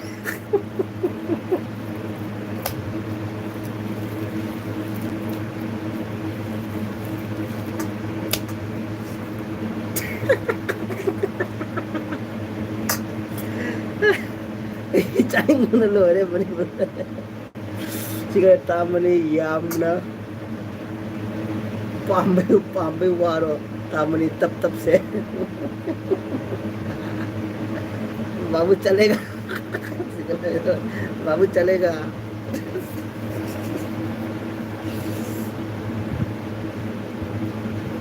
देख गलोटी कबाब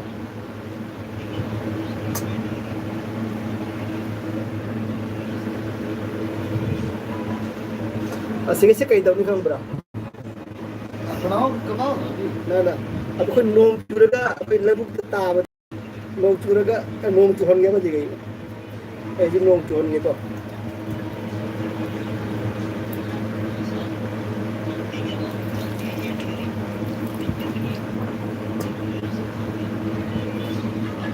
tepuk di sini.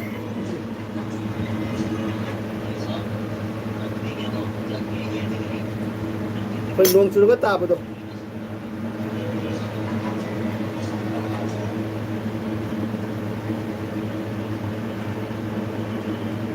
जावा जो money lifestyle bro money bro जो सिंगी चाव दा तारो को तो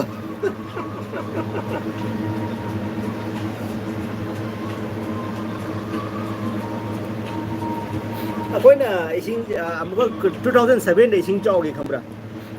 2007 इसिंग चाव जा कोई सगाई में तक लई दिबा अकोई अकोई थंगना बरोगी सु इची सु जाव को अकोई सगाई दे लई बको अकोई इबाई हमसु लई अकोई जे लोइना पुन्ना लई नि को इबाई ने इचे ने के लोइ पुन्नै बा अली इचे सिने मादी साइड तकी फायर ग मठी के फायर ग रंगबा द फायर लंगी बा साइड ता इसिंग चाव ने तप न ताउसला कोइ मांगोन ताउसला बा कोइ मांगोन दा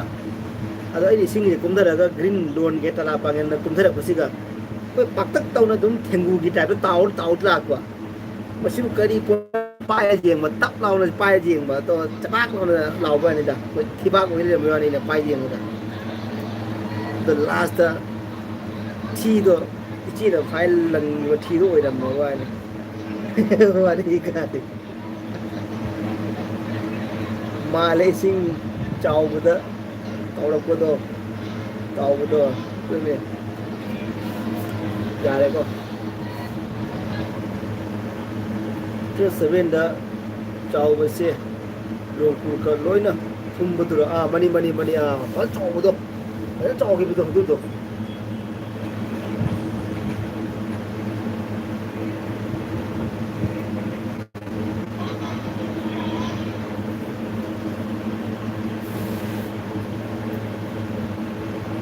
तल्ले है भाई वो पाइप पे तल्ले हो चल रही थी वो ऐ वो औरत तो है ऐ वो तो पाइप चला चला तो मैं तो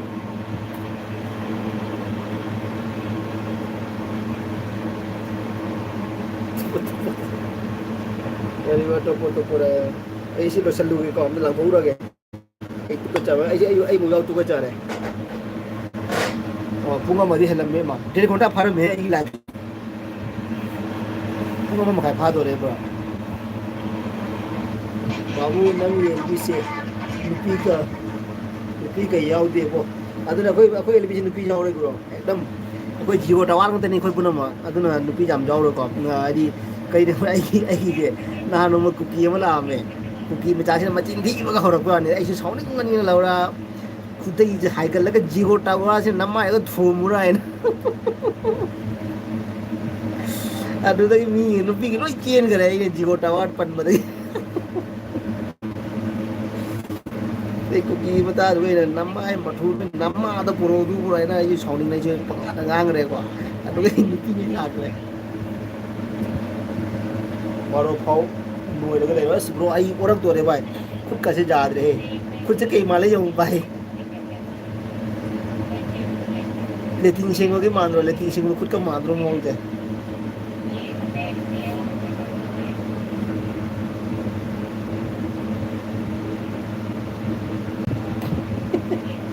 single life style of Jio ꯑꯗꯨꯅꯦꯕ ꯑꯗꯨꯅꯦ ꯖꯤꯑꯣ ꯇꯥꯋꯔ ꯈꯨꯗꯩꯗꯨ ꯍꯥꯏꯒꯠꯂꯦꯀꯣ ꯈꯨꯗꯩ ꯊꯛ ꯂꯥꯎ ꯍꯥꯏꯒꯠꯂꯦ ꯅꯝꯃꯥꯏꯗꯨꯒ ꯖꯤꯑꯣ ꯇꯥꯋꯔꯁꯤꯅ ꯊꯣꯝꯃꯨꯔꯥ ꯍꯥꯏꯅ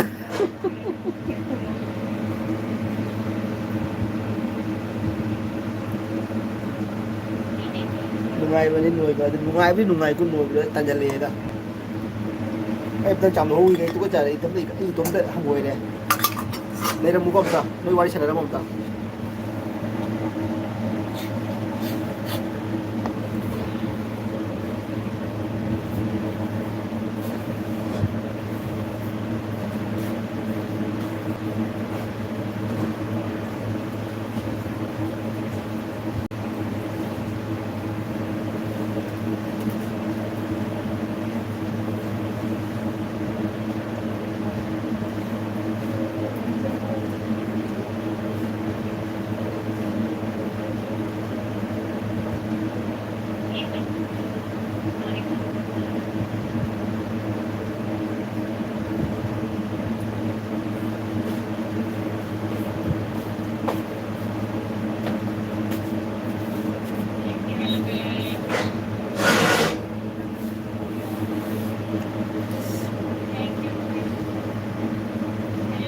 ꯂꯩꯌꯦ ꯂꯣꯏꯐꯥꯎ ꯂꯩꯗꯣꯏꯅꯤ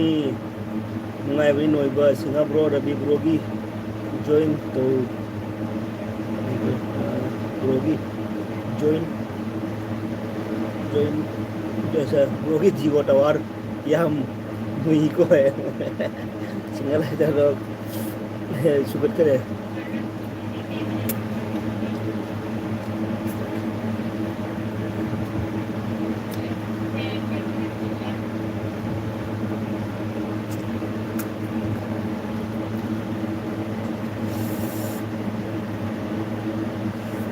अमन बा मसु पुथोरे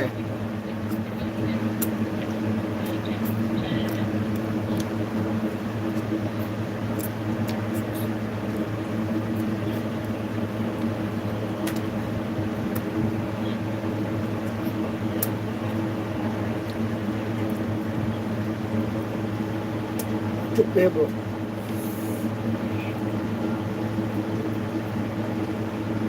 जाओ देखें जाओ देखे लो रे कहीं जाओ दे bro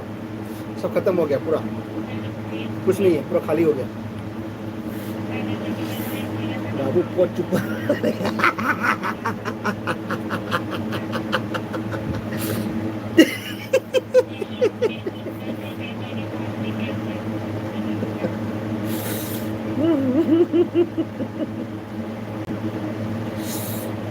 Ising na tao ba marapot puturo eh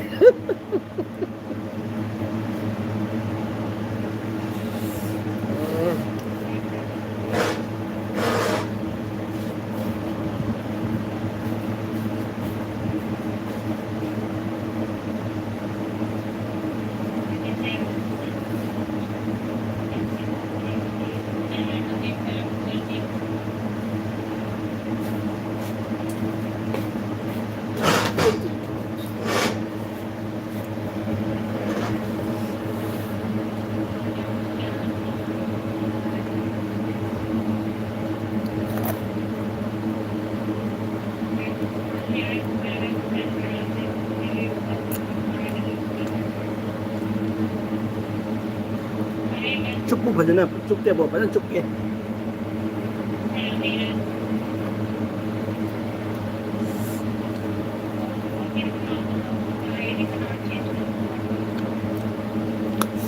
ये लखनऊ का आम है, लखनऊ का।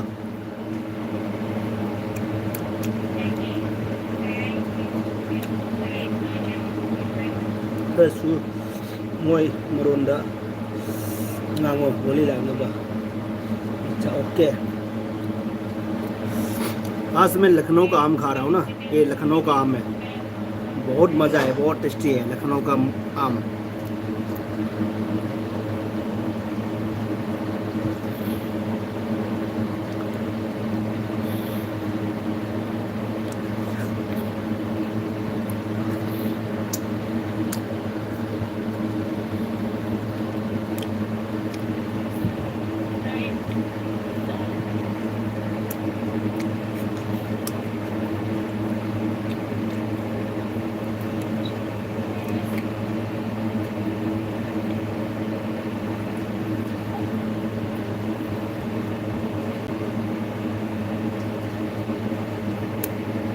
Lagi komen pau ne,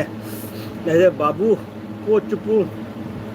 maliko, sini pa, ising tahu tu sini pa, kamani ya, nak saya pa, sini apa nama, manung hudna, cupu ko babu, aja, manung hudna, hudna cupu ko babu, karena semua meronda ngangu ne, boleh lah nama, lagi komen pau ne, pare bro.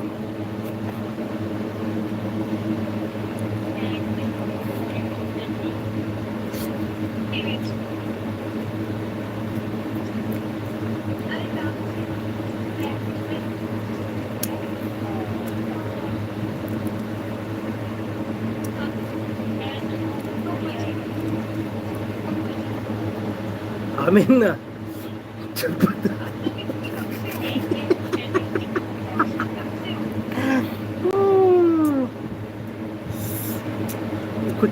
कुछ संग चिंग message चिंग पर जाते उधरे हमें न चुप तो kayak ऐसे उधरे का हमें न चुप तो माले पो बाबू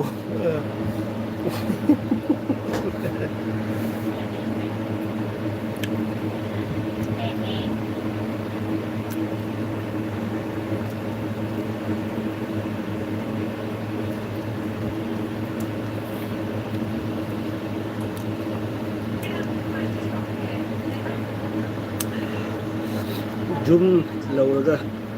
yengle zoom tawraga yengle hinu sina chupado male nim khara hamo acha zoom tawraga yengle hinu sina chupado male cream khara habo aiba acha mane mo ba white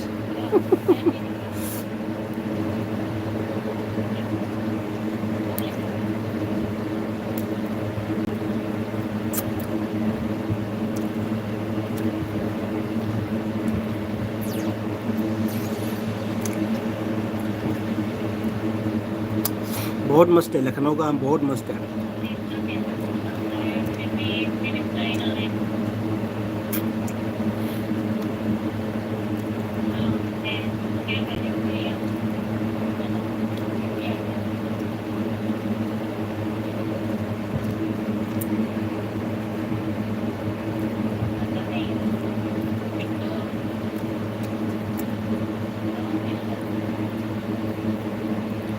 मकोई थोड़े है बाजी,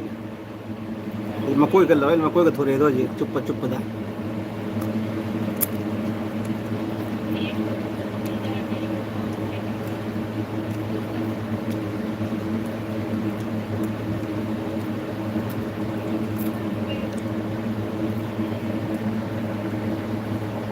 चलो संदोरे दो बस हल्ले जी है, मकोई कर लो संदोरे दो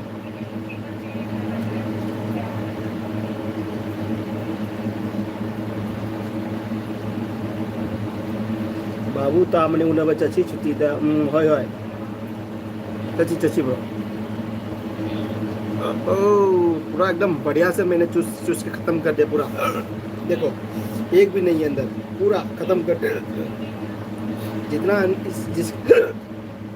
जितना गुठली के अंदर रस था सब मैंने चूस के खत्म कर दिया। अभी देख कुछ नहीं बचा अभी। आम खाओ, गुठली गिरने से क्या बोलते हैं ना, आम खाओ और गुठली चूस चूस के खाओ। कोई उन्नसी सिंगा ब्रो लखनऊ लाओ का LKO का MAMM दो यामना तुम बनी मेरे की बनी। अच्छा लखनऊ की आम है बस, लखनऊ की आम लखनऊ का आम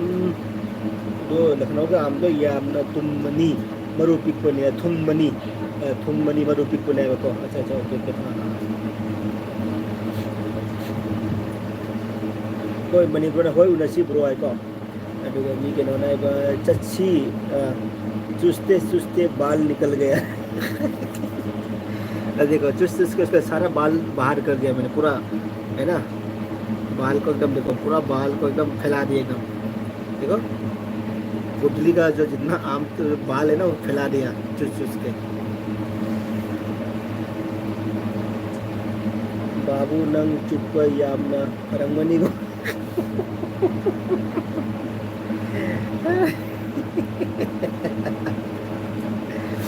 nang cupa koy cupa sidia vai kana de haino da masin thui mi khallo de kamai chupang mane do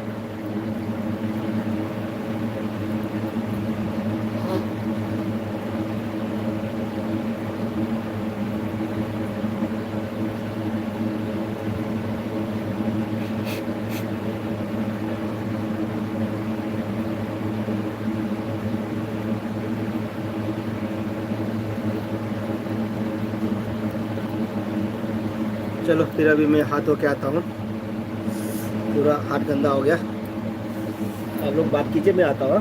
बाबू लोग चले lifestyle bro and money bro, आप दोनों बात कीजिए, मैं आता हूँ तो हाथ धो के आता हूँ। फिर हाथ में चिपक चिपक हो रहा है ना, आपका जितना रस है ना हाथ में आ गया ना तो क्या है चिपक चपक चपर चपर चपर चपर हो रहा है, तो इसलिए हम धो के आता हूँ, मज़ा नहीं आ रहा है।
लाखपꯗ हाइरो युमदा बाबू सिंगा ब्रो कायदा लेगे चक्का चुस्ते बाबू नंग चुप्पा याम नहीं कहीं फरमाने दो इसमें पारे चुप्पा हाई से एक्सरसाइज नहीं सिंगा ब्रो है बने ब्रो है होय होय ब्रो सिंगा ब्रो बाबू लाइफ से बना बाबू बने वन सिंगा ब्रो होजी कायदा लेगे दामने दिल्ली दा लई होजी ओके ओके युम लाखपद हाइरो रवि ब्रो दा आई नंबर है नहीं ओके सिंगल लाइफ से ब्रो ओके मनी ब्रो के नंबर है नहीं लाइफ से ब्रो सिंगल लाइफ से ब्रो ओके तामनी मनी वन सिंगा ब्रो आई वीरुरे सिंगल लाइफ से ब्रो ओ आई दी वक्त आई थे को आई दी वीबो का हाई थे को आई बस सिंगल लाइफ से ब्रो ओ आई दी वीबो का हाई थे को आई बस okay money Bang my the mobile तारकपदा खंगुरे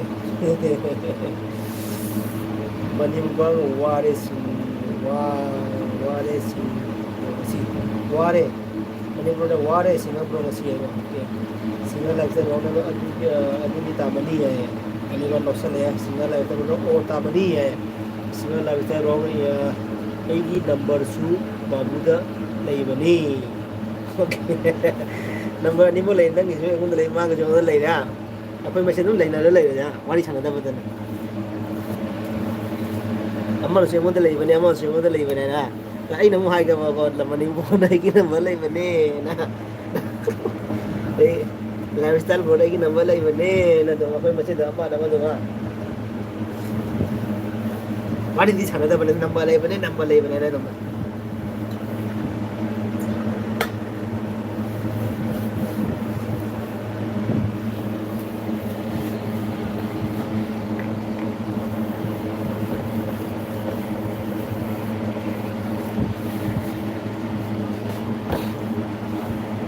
mani ya no se le ki di lai bani asem lai bani bro ki number di lai asem ma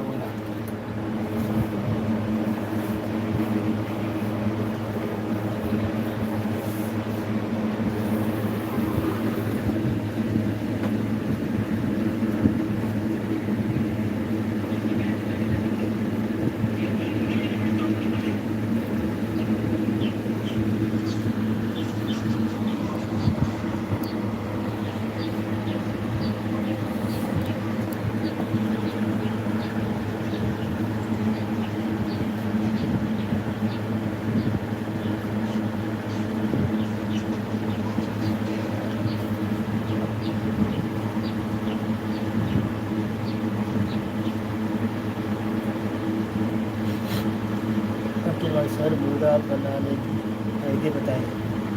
मुर्गा बनने के फायदे सर मुर्गा बनने के फायदा बताइए मुर्गा जब अंकित मालिक को आपको मैं क्या बताऊं मुर्गा बनने के फायदे क्या है सर आप मुर्गा जब बनना चाहोगे ना तो मुर्गा बनाने से आपका फ़ायदा ही फ़ायदा है सबसे पहले आपका जो क्या है घुटना स्ट्रॉन्ग होगा जब मुर्गा बनोगे तो और घुटना स्ट्रॉन्ग होगा और ऊपर से कमर भी स्ट्रॉन्ग होगा और गर्दन भी स्ट्रॉन्ग होगा है ना जैसे कि आप मुर्गा बन के ऐसे झुक के देखो एक बार कम से कम 10-15 मिनट डेली रोज़ करके देखो आप 1 महीने के अंदर आप फिर पूछो मत फिर याद करोगे तो आर्मी की जिंदगी को याद करोगे हाँ सही बताया सर ने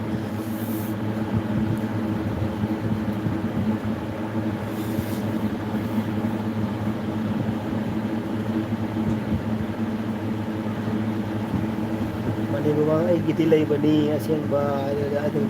सर मुर्गा बनने के फायदे बताइए ओके अभी के सर मैंने आपको बता दिया मुर्गा बनने का फ़ायदे क्या है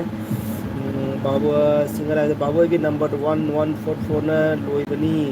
लेत्रो हाई से लेते ब्रो नंगी नंबर गोंडा सिंगर ब्रो नंगी नंबर में लेते मने बांग bro bang bro 2 hour farabo bro 2 hour farabo 2 hour fadri minute रामथोय वाली 50 मिनट रामथोय वाली 11 मिनट बाकी है सिंगल लाइफ तरह अंकित कैसे हो लाइफ स्टाइल ब्रो ना सिंगल लाइफ तरह जब मुर्गा बन गया तो एक बोतल ख़त्म हो जाता है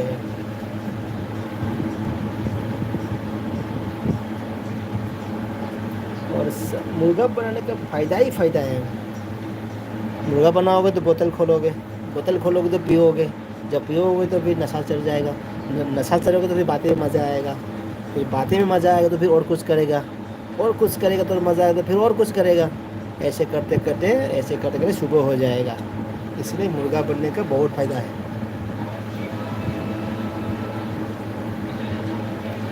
हेलो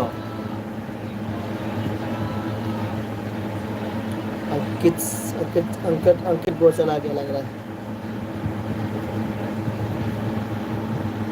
जब मुर्गा बन गया तो एक बोतल ख़त्म हो जाता है। हाँ वही तो।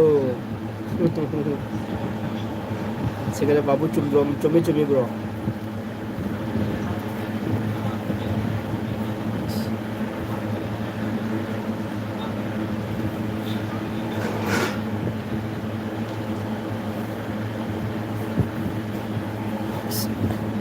आई मसक उतरी कहीं नमरा आई फ्री खंगाव जाऊद्रे बोले लौथोए अदुगी मसक उतरबाय ना फ्री खंगाव ले लौथोए वो लांगे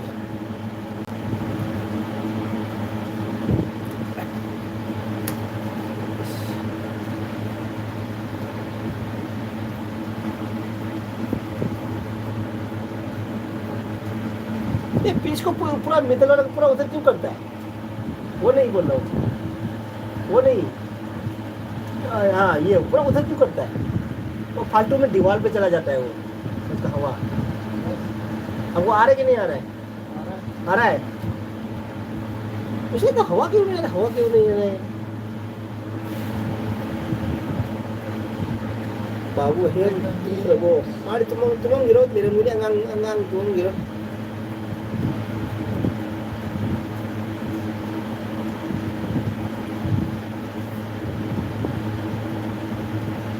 अभी bro हयेंग DLB tawba ngamloi ko. Okay bro. Kisum kaide. Ado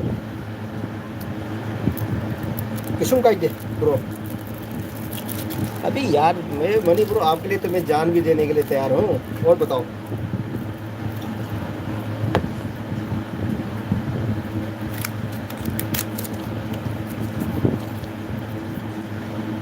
बाबू हम तुम करो मारी तुम मसू जाए अंगांग पुणे तुम मसू जाए पर मारी चुम ले आवड़े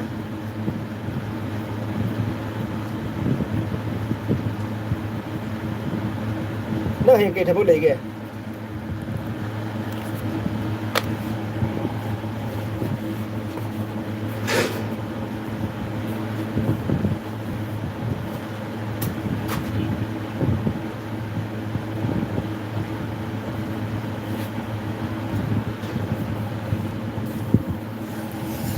दीवार पे चिपक के सोने का फ़ायदे मालूम है ना रवि ब्रो?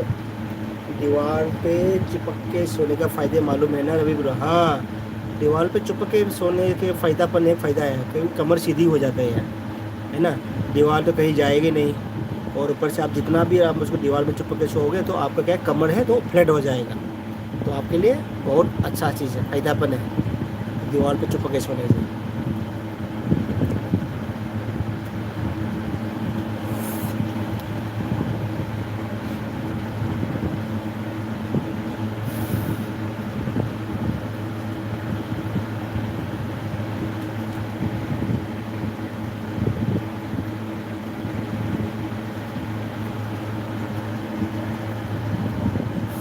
तामनी सीधी होना है क्या? सीधी होना है क्या? लाइफस्टाइल ब्रो तामनी ब्रो का हो गया ना टेढ़ा हो गया लग रहा है, उसको सीधा करना है। कमर टेढ़ा हो गया उसको सीधा करना पड़ेगा, इसलिए वो दीवार में चिपक के सोने का दिल कर रहा है उसको। मैंने उबांग हाइंगी ठी मुबांग टोगे ठी ठोंगा चारों हाई में कमेंट रिक्वेस्ट हम लाए अदो ठी ब्रो ठी ठोंगा अदो माई मालन नहीं हमारा ब्रो ठी की स्टाइल ने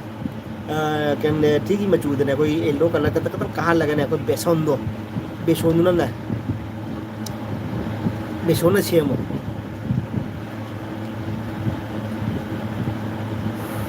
नते कोई सूजी से कोई सूजी से ओखाइरो येलो कलर ओहेलो मुललो अदुगा तो लगा चारो कोई नली टाइप सारो कोई लेकिन ठीक माई टा गया अदु ठीक टाबे साले तालो को अदो थी तो मैं थी तो चारो थी तो चारो ठी तो चारे ना अदो मैं तो केक को तौदोनी ऑर्डर तौरम ओके ओके ठीक है ओके एकदम ब्रो अदुदी एकदम इंडिया से सिन में थुंगनब चखाएगे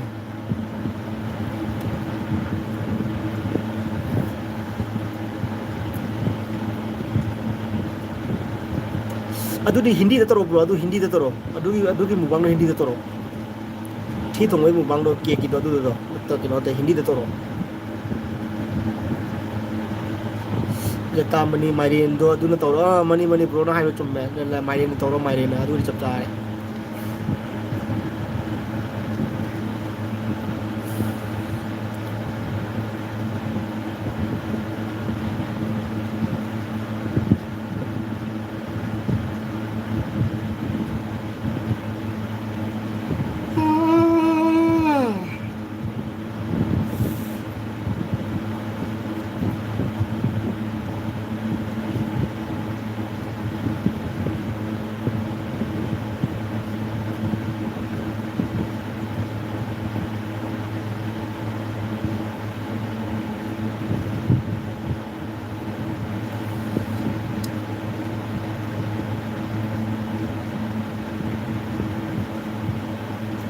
मोनी होजिक कायदे लेगे खंगदेबो ब्रो मोदी खंगदे कायदे लेबो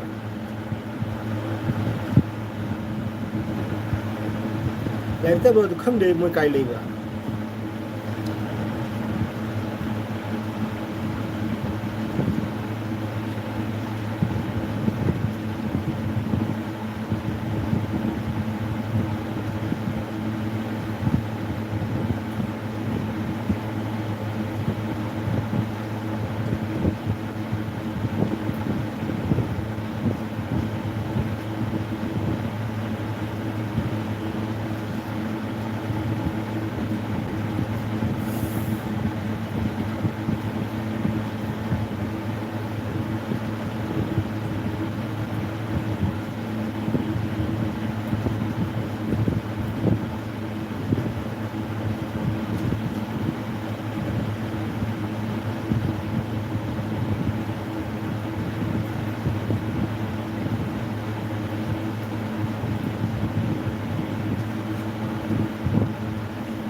तामनी लोथाग्रा मारे लई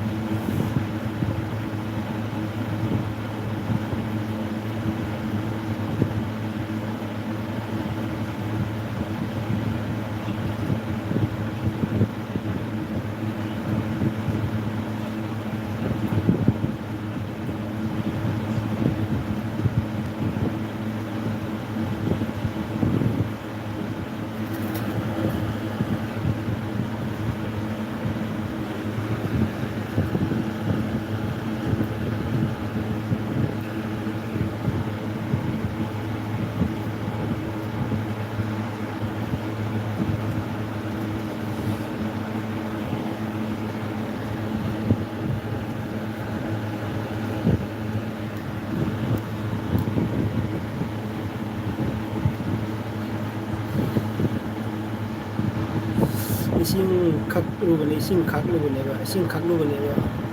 नहीं मने वाला इसिंग थक लुबने अच्छा अच्छा ओके मने वाला खरा पायरे बनी ना इसिंग याम खोरांगे थक लुबने ओके ओके ओके तामनी इसिंग ला अमा दुरा खंग देखो है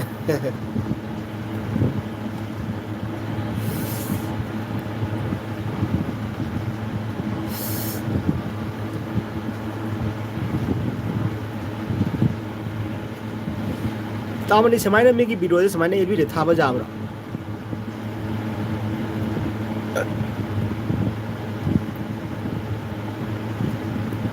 मैं सिंगा ब्रो अमर याद है छुट्टी लौरी है अच्छा अच्छा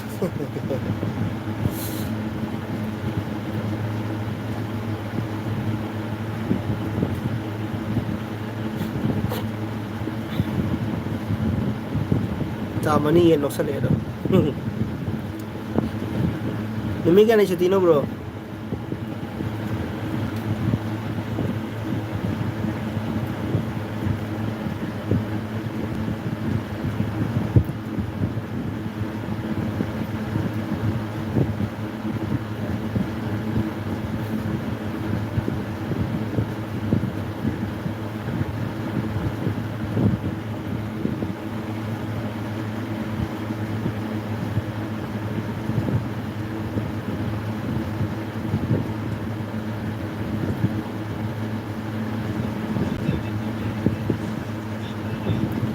ꯊꯥꯎꯅ ꯌꯥꯎꯗꯗꯤ ꯌꯥꯏꯗ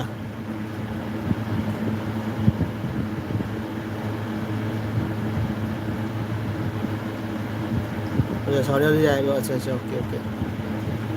5 ꯁꯨꯔꯦ ꯑꯣꯀꯦ ꯑꯗꯨꯗꯤ ꯍꯌꯦꯡꯗꯤ ꯁ꯭ꯇꯥꯔꯠ ꯑꯣꯏꯗꯣꯔꯦꯅꯦ ꯁꯤꯒꯅꯥꯏꯖꯔ ꯅꯨꯃꯤꯠ ꯀꯌꯥꯅꯤ ꯑꯣꯏꯅꯤ 5ꯅꯤ ꯃꯤꯡꯗꯅ ꯇꯥꯃꯅꯤ ꯑꯗꯨꯗꯤ 3ꯅꯤ ꯁꯨꯕ ꯅꯨꯃꯤꯠꯁꯤꯅ ꯊꯕꯛ ꯁꯨꯕꯒ ꯃꯦꯟꯗꯥꯔꯣꯏꯗꯣꯏꯅꯤꯅꯦ ꯍꯥ ꯗ꯭ꯌꯨꯇꯤꯒꯁꯤ ꯃꯦꯟꯗꯥꯔꯣꯏꯗꯣꯏꯅꯦꯕ नमित्त उदयने बा 7 डेज तक ही 2 दिन एक्स्ट्रा क्यों क्या बढ़ा दिया क्या छुट्टी 2 दिन छुट्टी बढ़ा दिया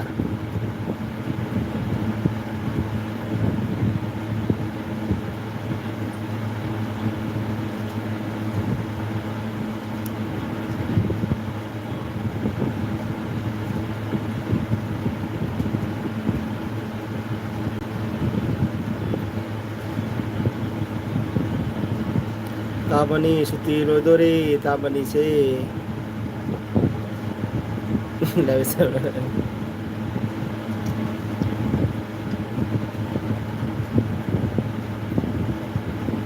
तू इजाजत में अगर सुती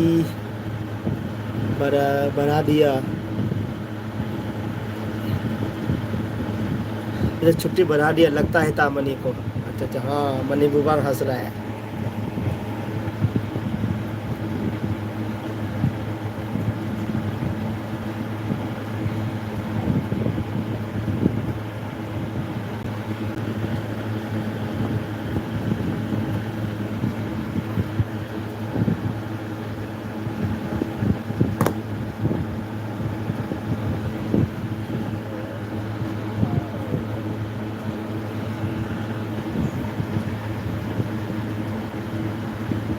अच्छा छुट्टी के दौरान रूम जो हो रही है अच्छा अच्छा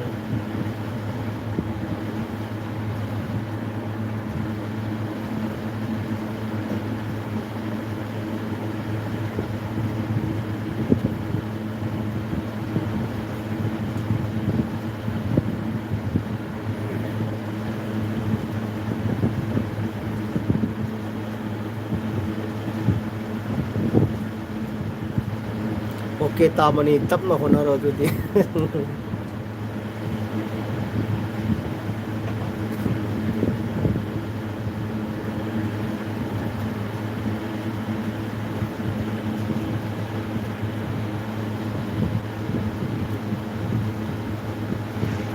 पुंग नहीं फाड़े पुंग नहीं फाड़े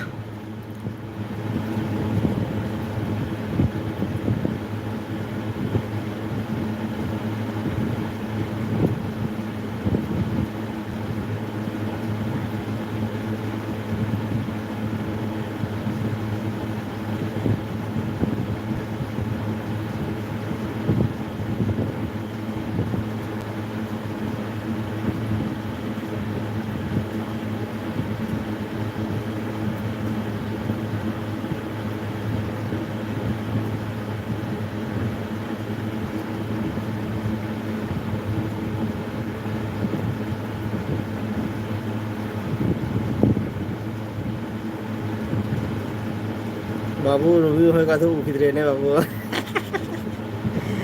अरे खंगदे मोय काय जगरबा लेइबा हिंगीबा कइम खंगदरे भाई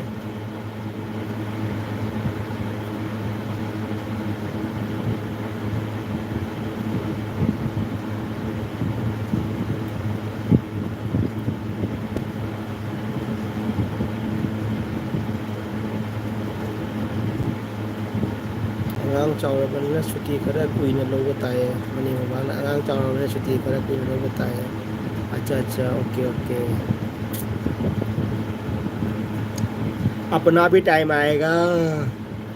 क्यों अपना भी टाइम आएगा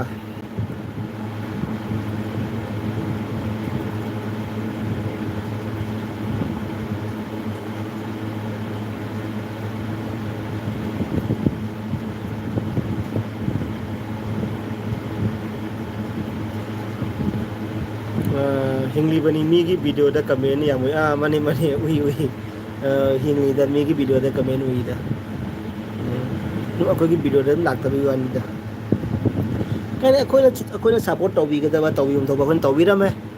मोई चैनल मो कोई चैनल मोनेटाइज होना बा कोई होना बा जाब होना बिरमे अखोना मतेंग पांगदोदी पांगबिरमे अजिकदी मोइना खंगने नत्रो अजिकदी मोइना व्यू पुरक मोइ मसाना कंटेंट सेमगा मोइना मसाना खंगन बतारे अजिकदी अखोना सपोर्ट तौबा मतमदो लान खरे अखोना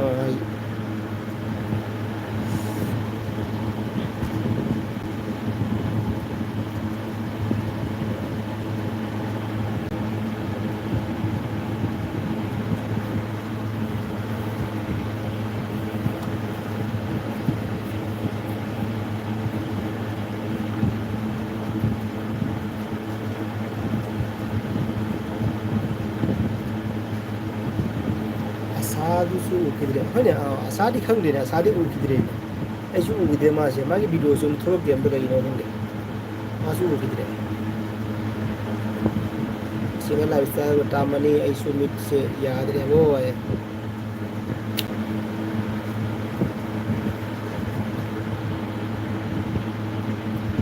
सिंगल लाइफ होय तामनी है होय तामनी सासु उखिद्रे होय तामनी सासु उखिद्रे सासु उखिद्रे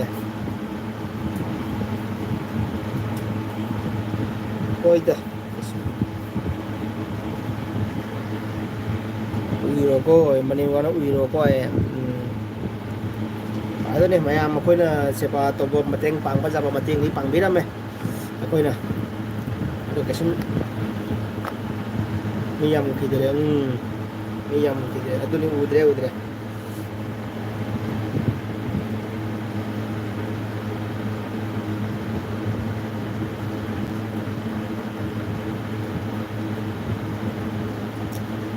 कोई नुपा की थमोय के नुपी की थमोय सु मानदे खमरा नुपा ने थमोय सिंगे खमा नुपी सिंगे का थमोय से खरा मई या नुपी सिंगे कदी नुपी से मोय थमोय के पी या मोय से खमरा नुपी या नुपा ने थमोय चावे बा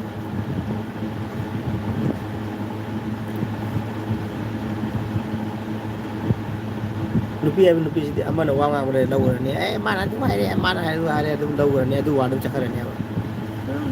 भाई नुपी पुना बुद्धि नते ने अदुसु 170% लिम तवे बा अनम नुपी पुना मा कोई निपान बो कोई इसाई मरी दे चलीना कोई मी मो लौ देना इसा ए अइना तविदो फै अइना तविदो खले चुम्मी आइ दुम खले चलीना अदुना निपा आइदो मी आम गिदे सिंगा ब्रो रोबिता सु खिदरे ना रोबिता नि जंगरो रोबिता सु उदरे मा खंगदे मा सु माइ फेसबुक तदी उइने मा फेसबुक तदी मागी रील मागी कुकिंग वीडियो के मैम ले एदुम आइना सुम लाइक मैम लाइक तविदा फेसबुक तदी उइ यूट्यूब तदी उद्रे यूट्यूब त कइनो ने मानसु अनसब्सक्राइब तवरबा खंगदे अइनासु अनसब्सक्राइब तवरा जाला खंगदे उना थोरक्दरे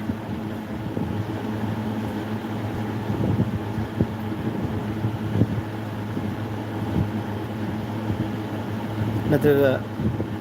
मानसगी वीडियो जेंगदबा अइनासु माइ वीडियो जेंगदबा अदुगी थोरक्दरी कना खंगदे द सर्च तरो जेंग टाइम माइ केनो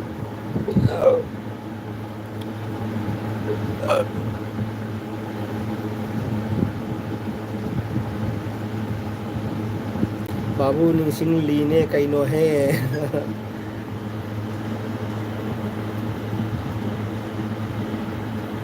परिवार हो है मैंने चे रोबिता दी वीडियो अपलोड तौबने अच्छा चे रोबिता दी वीडियो अपलोड तौ अच्छा अच्छा तौबुरा ओ आई माई वीडियो दी उद्रे वो मनी ब्रो सी नंग इसी वीडियो से फजाइए नंग इंगामको की वीडियो से फजाइए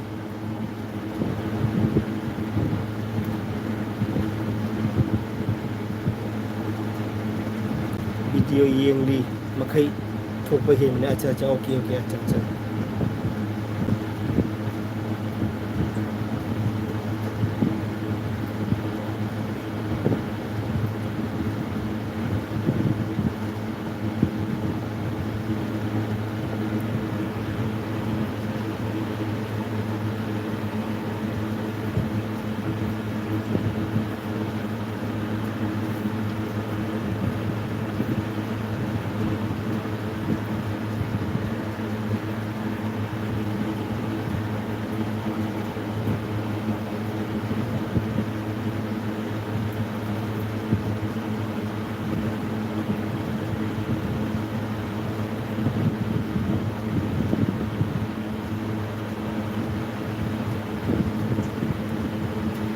lo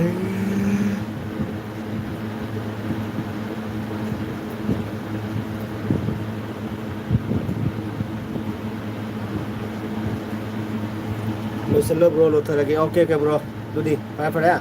mi time pan lai di ha ado ai su lu jaru ke ko ai su lu jaru ke tum video jam tha thang long ke nangi bu bang tum choli seno ha nangi bu bang tum choli seno ba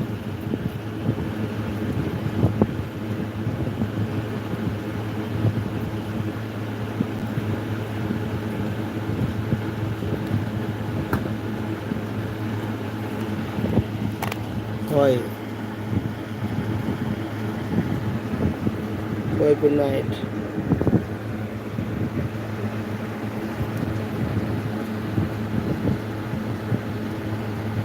Singa bro, good night. Mani bro, good night.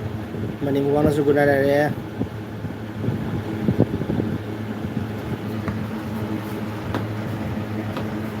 Adi nahi bizaru ke ko.